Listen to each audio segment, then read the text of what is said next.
आयुर्वेद के ऋषि मुनि जो मैंने बोला बहुत सारी चीजें लिखी हुई है, उसमें से एक उन्होंने बीमारी के प्रकार के बारे में लिखा हुआ। हर बीमारी, वो बुखार से लेके कैंसर, किडनी फेल से लेके डायबिटीज, कुछ भी, हर बीमारी को उन्होंने 4 प्रकार में डिवाइड किया हुआ है। ये सबको जानना जरूरी है। पोस्टेट रिकवर होती है उसकी भी? पोस्टेट में पॉइंट ये है कि पोस्टेट इज द लाइफस्टाइल डिसीज, ठीक है, और वो नॉर्मली होती है 60s के बाद। With medicine patient can live happy healthy life, उसको तकलीफ नहीं है जब तक उसकी जिंदगी है, उसको जिंदगी मेडिसिन नहीं रही है। जैसे घर बॉडी में गैस्ट्रिक हवा भर जाना, थोड़ा सा इसके बारे में। ऊपर से डका रहना या फिर जैसे गैस पास होना, नॉर्मली लोग सब इसको वायु समझते हैं, आइडियली वायु नहीं है। आयुर्वेद में लिखा हुआ है कि वायु, what is the ideal lifestyle as per? Ayurveda के ऋषि मुनियों ने बोला हुआ है, एक सबसे पहले हेल्दी रहने के लिए गर्भ संस्कार। तो बारिशों में क्या दही खाना चाहिए? दही, सब ये समझते हैं कि दही ठंडी प्रकृति का है, आइडियली दही गर्म प्रकृति का। सत श्री अकाल जी, मैं श्वेता गालिया। नया पॉडकास्ट, नया गेस्ट, नई नॉलेज, सब चीजें नई, पर टॉपिक वो जिसपे बहुत ही लोग कंफ्यूज रहते हैं। आयुर्वेदा अच्छा है, एलोपैथी अच्छी है या होम्योपैथी अच्छी है? हर चीज की स्पेसिफिकेशंस अलग होती, बट हम लोग आज बहुत सारे जो मिथ हैं उसको चेंज करने की कोशिश करें। आई मेट सर को, और शायद 10 साल पहले भी मिली थी मैं, तब मेरा ट्रांसफॉर्मेशन का टाइम नहीं था। From here as well. So आज के जो हमारे गेस्ट हैं, ही इज अ वैद्य। कहाँ पर हैं, कितने साल से काम कर रही है, क्या नाम है? देखो, डॉक्टर और वैद्य के बीच में, because a person who is into Ayurveda, उनको जब हम लोग एड्रेस करते हैं, उनको वैद्य के नाम से बुलाया जाता है। So I would like to welcome Vaidya चैनिर नाइट sir. Hello sir, thank you so much sir हमें टाइम देने के लिए। एंड बहुत सारी चीज़ें हैं मैं जो अभी डिस्कवर कर रही हूँ लाइफ में। सो मुझे लगा कि यू हैव अ नॉलेज। एक वो, अभी मैं ना उस माइंड सेट से थी जब मैं आपसे मिली, आई जस्ट वांट कि मुझे इस टॉपिक को देर में बात करनी चाहिए। एंड सर को मैंने बोला कि sir I am doing podcast. Sir ने तुरंत हाँ कर दी, और मैंने कहा हाँ हुई है, हाँ हुई है, तो मैं उसको अभी पोडिंग करूँगी। हाँ की नहीं तो will just cover it. Sir मैं आपका वेलकम करना चाहूँगी बियॉन्ड द फेम में। आप नाम बना चुके हो, उसमें तो कोई दो राय ही नहीं है, but the kind of knowledge you map हम चाहेंगे लोगों को दी जाए। सो मैं सर को पूछना चाहूँगी, my first question will be what is Ayurveda? लोग ये समझते हैं कि आयुर्वेद मतलब मेडिसिन देने का एक वन टाइप ऑफ पॉइंट। जैसे मेडिकल साइंस में मेडिसिन होती है केमिस्ट्री से बनी हुई, केमिकल से बनी हुई, वैसे herbal medicine actually, but it is not that. Ideally Ayurveda चीज वर्ड बना हुआ है दो चीजों से, दैट इज कॉल्ड आयु एंड वेद। आयु means life, ved means to know, knowledge. So actually Ayurveda is the science that is the knowledge of life. So आपको कैसे अपनी जिंदगी जीनी है और किस तरह से आप हेल्दी लाइफ जी सकते हो, वो आयुर्वेद के ऋषि मुनियों ने अपने सभी टेक्स्ट में फर्स्ट मेंशन किया हुआ है। और उसमें कोई गड़बड़ी होते हुए अगर आप बीमार होते हैं तो उसको कैसे रिकवर कर सकते हैं, वो तो सेकंड टॉपिक है।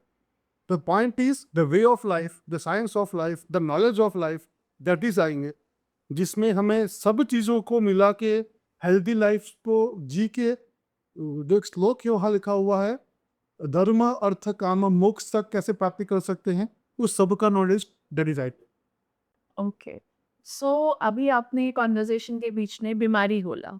सो अगर आप अभी बीमारी को कैसे डिफाइन करेंगे, what is illness in your life? अगर कोई इंसान फिजिकली मेंटली दोनों तरह से वो स्वस्थ नहीं है तो उसे हम बीमार कह सकते हैं। मेडिकल साइंस को जनरल बॉडी को ही मोर डिसीज समझते हैं, लेकिन आयुर्वेद कहता है कि उसके सभी फिजिकल बॉडी, उसकी इंद्रियां, उसका ब्रेन, अगर ये सब हेल्दी है, दैट इज दी कॉल्ड स्वस्थ। तो इस जैसे हमने अभी आप, क्योंकि मैं आपके बातों में से ही चीज़ें निकालती जाऊंगी बात करने के लिए, अभी आपने इंद्रियों की बात करी।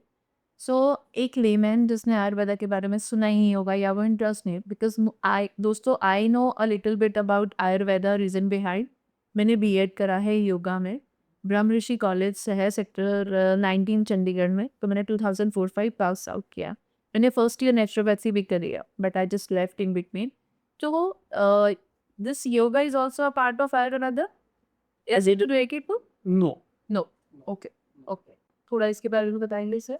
आयुर्वेद के जो मेन ऋषि हैं, जिसको हम मेन टेक्स्ट कहते हैं, सपोज कि सबने नाम भी सुना है, चरक ऋषि, सुश्रुत, वाग्भट, वॉटएवर, उनकी टेक्स्ट में योगा के बारे में मेंशन नहीं है। बहुत टाइम के बाद जो पतंजलि हुए, उन्होंने फिर इसको किया।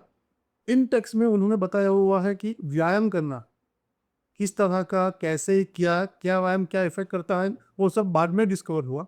सो आइडियली अब ये है कि बहुत सारे लोग आयुर्वेद के साथ योगा कराते हैं या फिर जानते हैं या फिर मिक्सअप करते हैं, तो लोग मानते हैं कि it's a part. It is just a flexibility of the body, enhancement of flexibility parts. Actually जो अष्टांग योग है वो पूरी चीज ही अलग है, जहाँ पे योग, नियम, प्राणायाम, प्रत्याहार, धारणा, ध्यान, समाधि जो है, तो समाधि में बैठ के किस तरह हम मोक्ष प्राप्ति कर सकते हैं, वो प्राप्त करने का जो एक वे ऑफ लाइफ है, दैट इज योग। उसमें जो एक बहुत छोटी सी चीज़ है जिसको हम कहते हैं प्राणायाम या फिर आसन, उसके जो बेनिफिट्स हैं, अब ये उसी से खुश हो रहे हैं।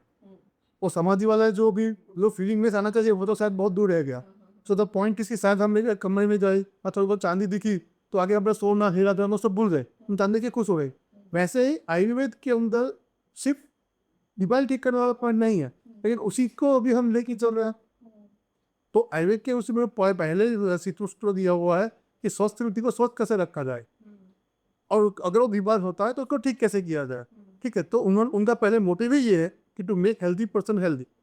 तो आयुर्वेद योगा एक्चुअली ऐसे ही कह सकते हैं कि मोक्ष प्राप्ति करने के अलग अलग रास्ते हैं, जो सिमिलरिटी के साथ जी सकते कह सकते हैं।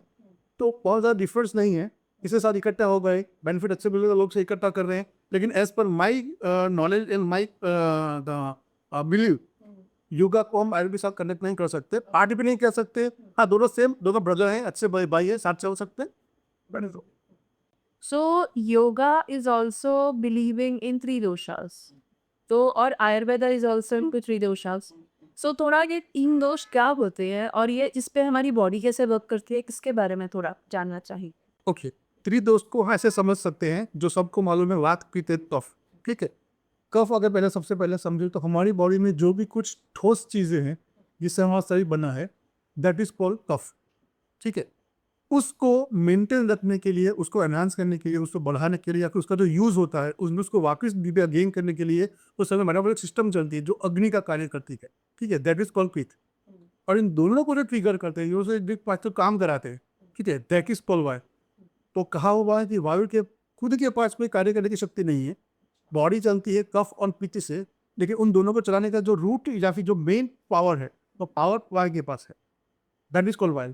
तो त्रिदोष को वैसे समझ सकते हैं। आयुर्वेद में सिर्फ त्रिदोष ही नहीं है, त्रिदोष बहुत ज़्यादा फेमस होता है, तो चुका है। आयुर्वेद में पंचमहाभूत भी है। ठीक है, क्योंकि अगेन वो सब बॉडी को समझने का पॉइंट है। तो पंचमहाभूत जैसे 5 चीज़ों से हमारी बॉडी बनी हुई है, हम सब जानते हैं, दैट इज 5 एलिमेंट। ठीक है, पृथ्वी, जल, वायु, अग्नि, आकाश। आकाश सब जगह फैला हुआ है, इट्स ओके फाइन। लेकिन आकाश और पृथ्वी, जल और वायु, पृथ्वी, जल और अग्नि, इन 3 चीज़ों से हमारा शरीर बना हुआ है। ठीक है, आकाश एग्जिस्टिंग करता है लेकिन कहीं पे एक्टिवली इफेक्ट नहीं करता। अच्छा, ठीक है, वैसे ही वायु एग्जिस्ट करता है, एक्टिव इफेक्ट नहीं करता। अगर हम बॉडी को काट कूट के देखें, जिसको कहते हैं रिसेक्शन, तो रिसेक्शन में हमें मालूम पड़ेगा, हम देख सकते हैं वायु को, हम अग्नि के को क्रिस्टलाइज कर सकते हैं। ठीक है, तो रिसेक्शन में हम देख सकते हैं कफ को, बॉडी को देख सकते हैं। ठीक है, हम जल को देख सकते हैं और अग्नि जो है उसको क्रिस्टलाइज कर सकते हैं। वही तीन चीज़ों जो है वो ठोस है। ठीक है, बाकी जो चीज़ है वो ठोस है लेकिन इफेक्ट करती है। नाउ द पॉइंट इज, त्रिदोष को भी पंच महाभूत के साथ कोरिलेट किया हुआ है। फॉर एग्जाम्पल, एक शॉर्ट में एग्जाम्पल दूँ तो वायु से बढ़ता है, कम होता है। वैसे ही अगर हम कफ को समझे तो कफ वो जल और पृथ्वी महाभूत से बना हुआ है। तो महाभूत का साइंस भी आयुर्वेद में आ सकता है। मॉडर्न साइंस में आयुर्वेद डिफरेंस है, मॉडर्न साइंस काम करता है बैक्टीरिया, जर्म्स, वायरस उसके ऊपर, ठीक है, ऑर्गेनिज्म के ऊपर। तो वो कैसे काम करते हैं, बॉडी में इफेक्ट करते हैं, कैसे करते हैं, वहाँ पे है।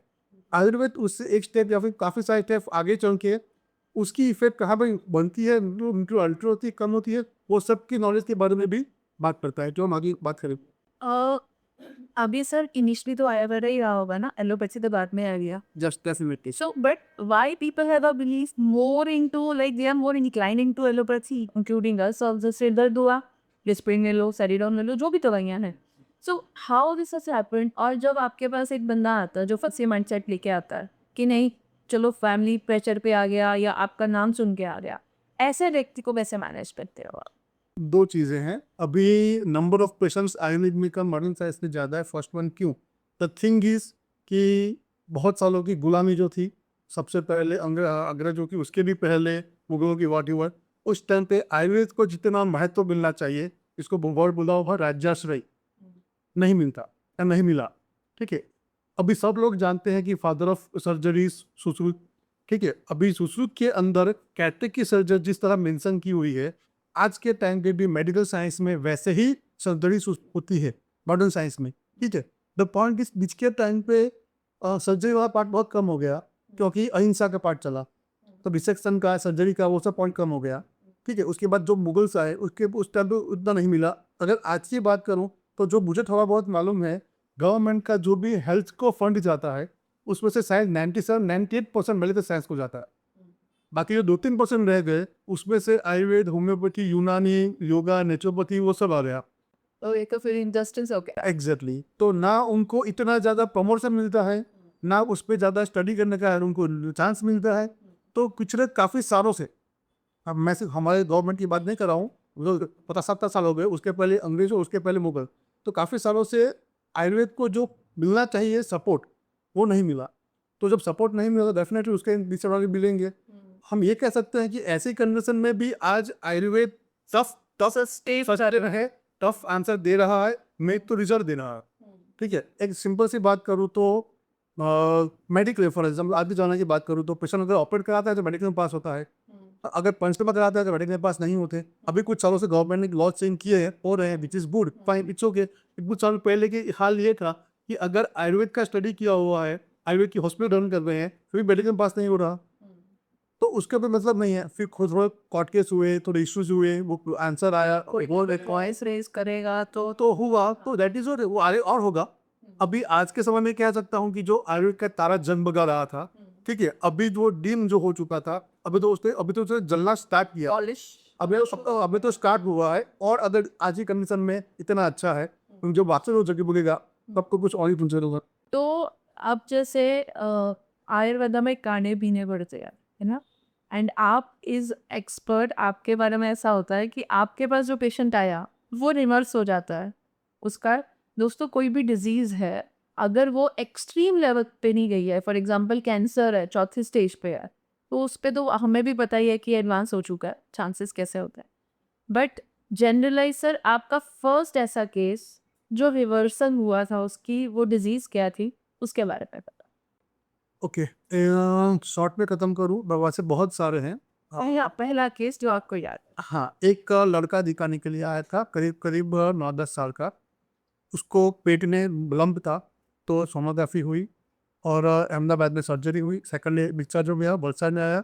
सेकंड 3-4 दिन का बुखार आया, बुखार के बाद ट्रीटमेंट हुई, वापस एक हफ्ते बाद वापस बुखार आया। बुखार में रिपोर्ट में मालूम पड़ा कि किडनी बराबर काम नहीं कर रही। ठीक है, तो डायलिसिस हो गया उसका। 2 हफ्ते बाद वापस बुखार आया, तो वापस गया, तो जो सेप्टिसेमिया कहते हैं, मतलब पूरी बॉडी में इन्फेक्शन हो गया, वॉट, तो डॉक्टर ने सेकंड टाइम डायलिसिस के लिए बोला। और सेकंड टाइम डायलिसिस के बाद डॉक्टर ने उनको एडवाइस किया, उनके रिलेटिव्स को, मतलब फादर मदर पेरेंट्स को, कि आपको शॉर्ट टाइम में या फिर लंबे टाइम में आगे नहीं चलती, कभी भी ट्रांसप्लांट कराना पड़ेगा, तो you have to prepare for that. Okay, तो उनके फादर रिक्शा ऑटो रिक्शा चलाते हैं, मदर गुजराती प्राइमरी स्कूल में टीचर है, तो ऐसी कोई इनकम सोर्स भी नहीं, what in short they are not prepare. तो उनको आगे किसी पेशेंट का मेरा एक्सपीरियंस था, तो वो दिखाने के लिए लाए। Now Ayurveda point of view, जो मैंने उनको एक ही क्वेश्चन पूछा कि आपके बेटे की 3 महीने पहले करीब करीब किडनी नॉर्मल चल रही थी, तो उस टाइम ऑपरेट हो चुका था। ठीक है, तब सब रिपोर्ट हो चुकी थी। तो जो किडनी 8-9 साल तक अच्छी काम कर रही थी, अब क्यों बिगड़ी? ठीक है, मेडिकल साइंस में उसको कहते हैं acute ARF, acute kidney failure. दूसरा होता है CRF, जिसमें धीरे धीरे धीरे होता है, इट्स ओके फाइन। तो एक्यूट में रिजल्ट जल्दी मिलता है। तो उनको मैंने बोला कि आयुर्वेद पॉइंट ऑफ व्यू, ये बुखार का कॉम्प्लिकेशन क्या, तो आपको प्रॉपर तरीके से बुखार नहीं शरीर से गया, और जो बुखार शरीर में रह गया और उसका जो कचरा शरीर में बना, ये सब आयुर्वेद के परिभाषा है, इट्स ओके फाइन। तो उसके चलते किडनी पे इफेक्ट हुआ है। तो आयुर्वेद के हिसाब से मैं ये कह सकता हूँ कि आपको किडनी प्रॉब्लम नहीं है, किडनी का बुखार का वो कॉम्प्लिकेशन है, जिसको कहते हैं उपद्रव है। ठीक है, तो उनको मैंने 3 दिन 4-5 दिन मेडिसिन करी बुखार के लिए, डाइट दिया बुखार के लिए। 5 दिन ये बाद रिपोर्ट काफ़ी कम हुआ, तो पहले 1 महीने मेडिसिन बुखार की ही चली। वो जब ठीक हो गया, उसके बाद 2-3 महीने किडनी की बिल्कुल चली, और करीब 7 से 6 महीने में बच्चा एकदम ठीक हो गया। वो 18 साल तक ठीक रहा without any medicine. Bad luck था कि 18 साल के बाद वो पूरा बाइक पे जा रहा था, रोड पर था, तो एक्सीडेंट हो गया एंड ही डाइड।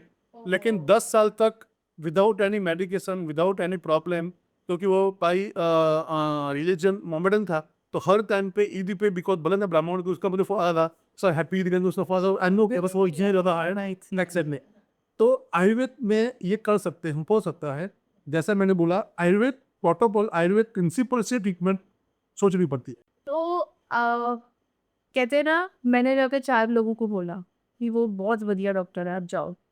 आपके पास पेशेंट्स आते हो, तो रेपिटेटिंग पेशेंट्स कितने आते हैं सर, जिनका ट्रस्ट पहली बार मिला और उसके बाद वो belief continue in ages and years तक चलना, वैसे वाला रेशियो कैसा रहता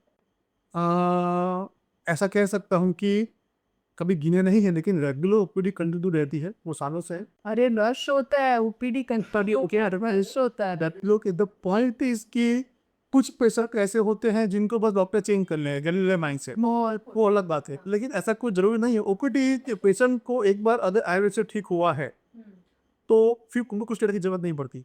और मैं प्राउडली अपने लिए प्राउडली इतना कह सकता हूँ कि मेरे 22 साल के एक्सपीरियंस में मैंने कहीं पे ना मेरी पब्लिसिटी का बोर्ड लगाया है, न कहीं पे मैंने ऐड करी है, न किसी जगह मैंने खुद को पब्लिश किया हुआ है, फिर भी पेशेंट पहले से काफ़ी बढ़ते हैं। और और करना चाहिए। देखो, जिनके पास आज नहीं बता, आपको नहीं होता, उनके अगर बीमारियां पिछू ठीक हो सकते हैं।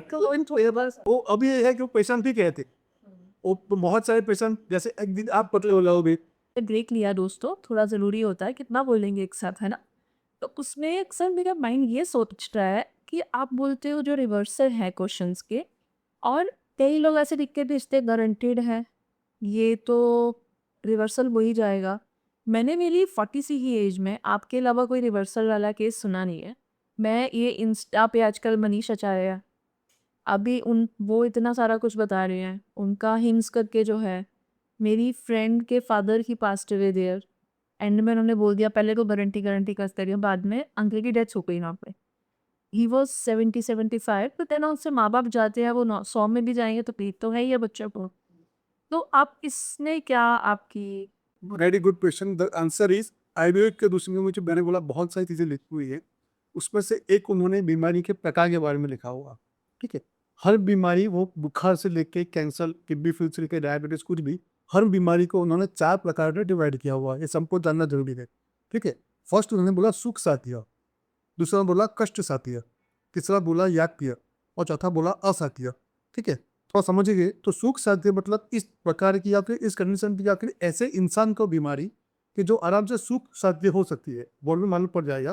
ठीक है, बहुत कम टाइम पे मेडिसिन, कम डाइट, कम टाइम पे उसका ट्रीटमेंट और पेशेंट अवेलेबल, ठीक साध्य मतलब कि वापस वेट को दिखाने की जरूरत नहीं, दैट इज फॉर सुख साध्य।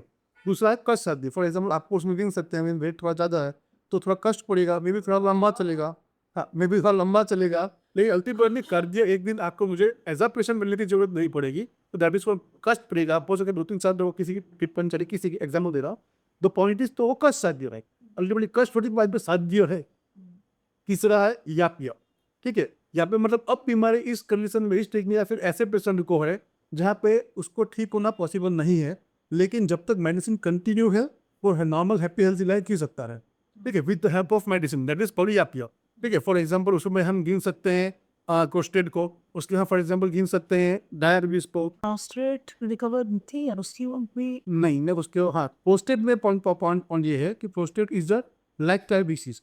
ठीक है, और वो नॉर्मली होती है 60s के बाद, तो उसमें इतना पेशेंट को लाइफ को डिस्टर्ब हो चुका है कि वहाँ से रिवर्स पॉसिबल नहीं है। अच्छा स्ट्रेट के विथ मेडिसिन, वो या पियो है, with medicine patient can live happy healthy life, उसको तकलीफ नहीं है जब तक उसकी जिंदगी है, उसको जिंदगी मेडिसिन नहीं लिखो, दैट इज ओपी। फोर्थ वाला है दैट इज कॉल्ड असाध्य। अब पेशेंट इस कंडीशन में है या फिर ऐसी अवस्था में है या पेशेंट की एज या फिर सब कुछ इस कंडीशन में है जहाँ से रिवर्स तो छोड़ो, ठीक होना तो छोड़ो, वो रुकेगा भी नहीं। फॉर एग्जाम्पल मेरे पास पेशेंट दिखाने के लिए आते हैं तो मैं उनको नहीं बोलता हूँ, उनको रेडिनेस को बोलता हूँ कि देखो ये इस कंडीशन में पेशेंट है, अब उनकी लाइफ ही हमें देखनी है कि कैसी जिए वो देखना, कितने जिएंगे नहीं मालूम। तो जैसा तुमने एग्जाम्पल दिया किडनी फेल था, वो तो यार का एक्टिव स्टेज था, अगर पेशेंट क्रॉनिक स्टेज में है, देखिए मेरे पास पेशेंट दिखाने के लिए ऐसे आए हैं किडनी वाले भी, जिनको मैंने बोला है फॉर एग्जाम्पल मैं सब देता हूँ, तो ऐसे ही किसी पेशेंट ने मुझे पूछा सर आप किडनी की उनको बारे में बोला होगा तो पूछने के लिए आए, मैंने बोला कि आपको दिखाने के पेशेंट को लाना पड़ेगा।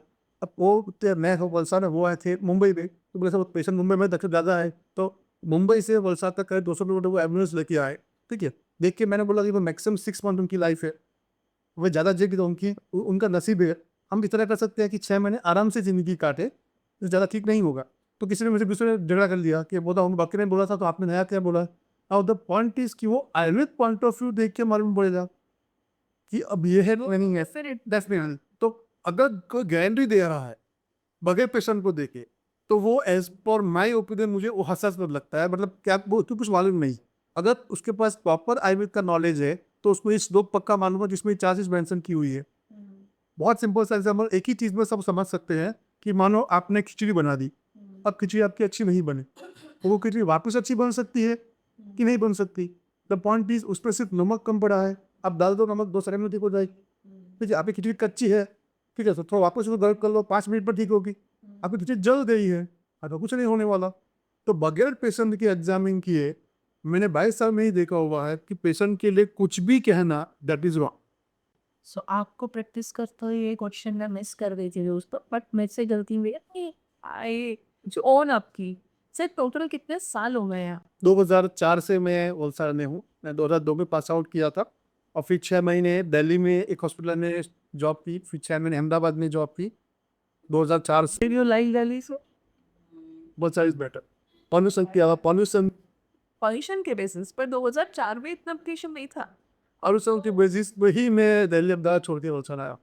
So your family is based कहाँ पे सर? मेरे फादर की गवर्नमेंट जॉब थी और तो रिटायर और he was that much honest कि उनकी पूरी लाइफ में 22 ट्रांसफर हो गई because of honesty. So nothing to which department?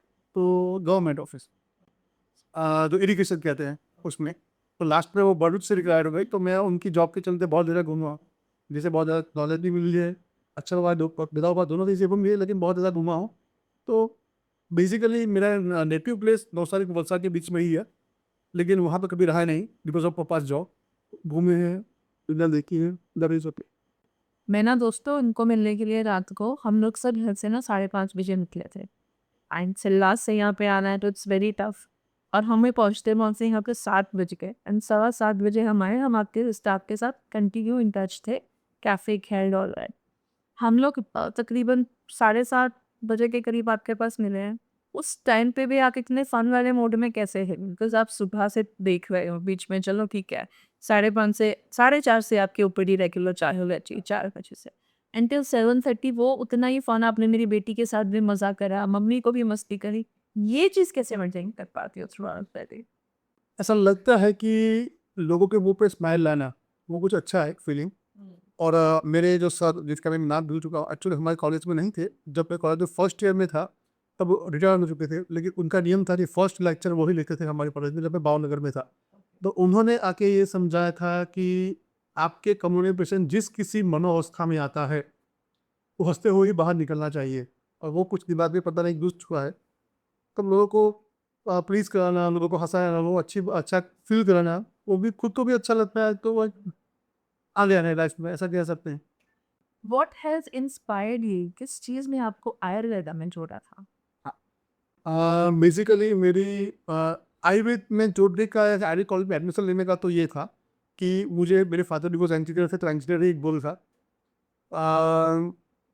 Percentage ऐसे आए जिसमें से आयुर्वेद एंजिनियरिंग में एडमिशन नहीं मिली बिकॉज ओपन में है, वॉट एवर इट्स ओके। पापा की बहुत इच्छा थी कि भाई तो घर में कोई बने। हमारा घर में ऐसा आयुर्वेद का मेरे पहले कोई ऐसा माहौल नहीं था। आयुर्वेद में जब गए तब फर्स्ट ईयर में थोड़ा कंफ्यूजिंग माइंड था कि क्या करेंगे, क्या होगा, कैसे होगा, वॉट एवर। जब सेकंड ईयर में था तब भरूच में जो हमारे वहाँ जहाँ मेरे फादर थे वहाँ पे ट्रस्ट में मैं ऐसे ही सीखने के लिए जा रहा था। फिर सब लोग जाते हैं, नीडिस एलोपैथी। तो मेरी मम्मी को बैक एक हुआ, कमरे का दर्द हुआ, तो उन्होंने मुझे बताया, मैंने सबको दिखाया, सबने मेडिसिन दी। फिर वो मेडिसिन पे पेन चलता रहा। हुआ ये कि एक टाइम पे मुझे भी याद है, मैंने पूरा 200 टैबलेट का बॉक्स पे रख दिया कि जब भी पेन हो तो भी पेन किलर खा लो, इससे याद कुछ नहीं हो सकता। तो मैं इट्स ओके फाइन। फिर कॉलेज में जाने के बाद हमारे एक चुरासमा सर करके हैं, भी रिटायर हो चुके हैं, लेकिन उनका एक लेक्चर था पानी पे, कि पानी किस तरह से ट्रीटमेंट करता है, पानी किस तरह से वात पित्त कफ पे काम करता है। अगर पानी को मैं शॉर्ट में खत्म हुआ तो बीच में थोड़ा गैप लेके, अगर पानी को आप मान लो 80 लीटर पानी है, अगर उसको आपने उबालते 750 कर दिया तो वो काम करेगा पित्त पे। आपने कम कर दिया 500 ml तो वो काम करेगा कफ पे। अगर और कम करेगा वो काम करेगा वायु पे। तो इस तरह से पानी कैसे इफेक्ट करता है, सिर्फ पानी की को ज़्यादा बॉयल कम करने से उसमें कुछ मिला के कैसे ट्रीटमेंट होती है। सेकंड डे पर लेक्चर अटेंड किया और फिर सर को पूछा कि सर मम्मी को ऐसा प्रॉब्लम है। तो आउट ऑफ वे सर ने मुझे पंचकर्म में जो तो थर्ड ईयर में आता है पंचकर्म सीखने में कॉलेज में, सेकंड ईयर में सर ने वहाँ पे फोन करके बोला, बिकॉज आई थिंक सर उस टाइम वाइस प्रिंसिपल थे, कि इसको थोड़ा पंचकर्म सिखा दो जो उसकी मम्मी के लिए काम का है। और घर पे फिर जाते हो वैकेशन में मैंने मम्मी का पंचकर्म खुद ने किया, मालिश करी, पंचकर्म बस्ती करी और मम्मी इतनी ठीक हो गई कि भरूच से लेके वलसाड तक मतलब करीब करीब 200-300 किलोमीटर हम बाइक पे आए। उसको बैकिंग में हाई हुआ। फिर दिमाग में ये एक स्टार्ट हुआ कि अगर थोड़ा बहुत ऐसा पड़ा हुआ या फिर हाफ नॉलेज वाला अगर मैं ये ट्रीटमेंट कर सकता हूँ तो जब फुल जब करेंगे तब तो डेफिनेटली बहुत अच्छा रिजल्ट मिलेगा। उस टाइम पे फिर माइंड सेट हो गया कि आयुर्वेद प्रैक्टिस ही करनी है और आयुर्वेद ही सीखना है प्रॉपर, क्योंकि इसमें ये तो है कि कुछ कर सकते हैं। फिर उस मतलब मम्मी वॉज माई फर्स्ट पैसा कैश करा से, जिसने मेरा माइंड चेंज किया। और थैंकिंग किशोर से छुड़ा समा जिन्होंने लाइफ कोई टर्न आउट कर दें कैसे कैसे। सर अभी ये वाटर वाली थेरेपी तो मेरे साथ सब सुनना चाहेंगे, ये बताइए what is water therapy? Water therapy ऐसा नहीं है, लेकिन वाटर शरीर पे इफेक्ट किस तरह से करता है वो सिर्फ उसकी बात है। मेडिसिन अगर आपको लेनी है तो वाटर में मिक्स करके आप ले सकते हो, तो गर्म पानी बेस्ट आंसर है।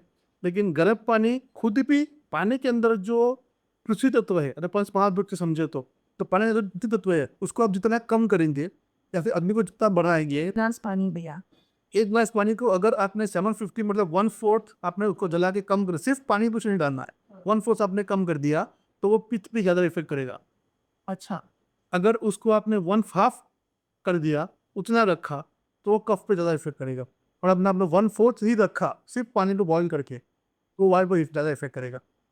सो अगर किसी व्यक्ति को गैस्ट्रिक इश्यूज रहते हैं दोस्तों, थोड़ा सा सर बारबीज कप को हर बंदे को नॉलेज नहीं होगी, तो थोड़ा सा इसके बारे में सरल भाषा में की बात से क्या आप, जैसे घर बॉडी में गैस्ट्रिक हवा भर जाना, तो वो थोड़ा सा इसके बारे में। ऊपर से डकार आना या फिर जैसे गैस पास होना, नॉर्मली सब इसको वायु समझते हैं, आइडियली वायु नहीं है। आयुर्वेद में लिखा हुआ है कि वायु अदृश्य है, फर्स्ट मंथ तो ठीक है, पित्त कफ अदृश्य नहीं है, वायु अदृश्य है। लेकिन उसको मालूम कैसे पड़े, तो मैं आपको ये समझा सकता हूँ कि मानो कि भाई इस कमरे फॉर एग्जाम्पल कहीं पे भी करंट लग रहा है, तो हम करंट को, इलेक्ट्रिसिटी को देख नहीं सकते, तो महसूस कर सकते हैं उसके वायर के जट।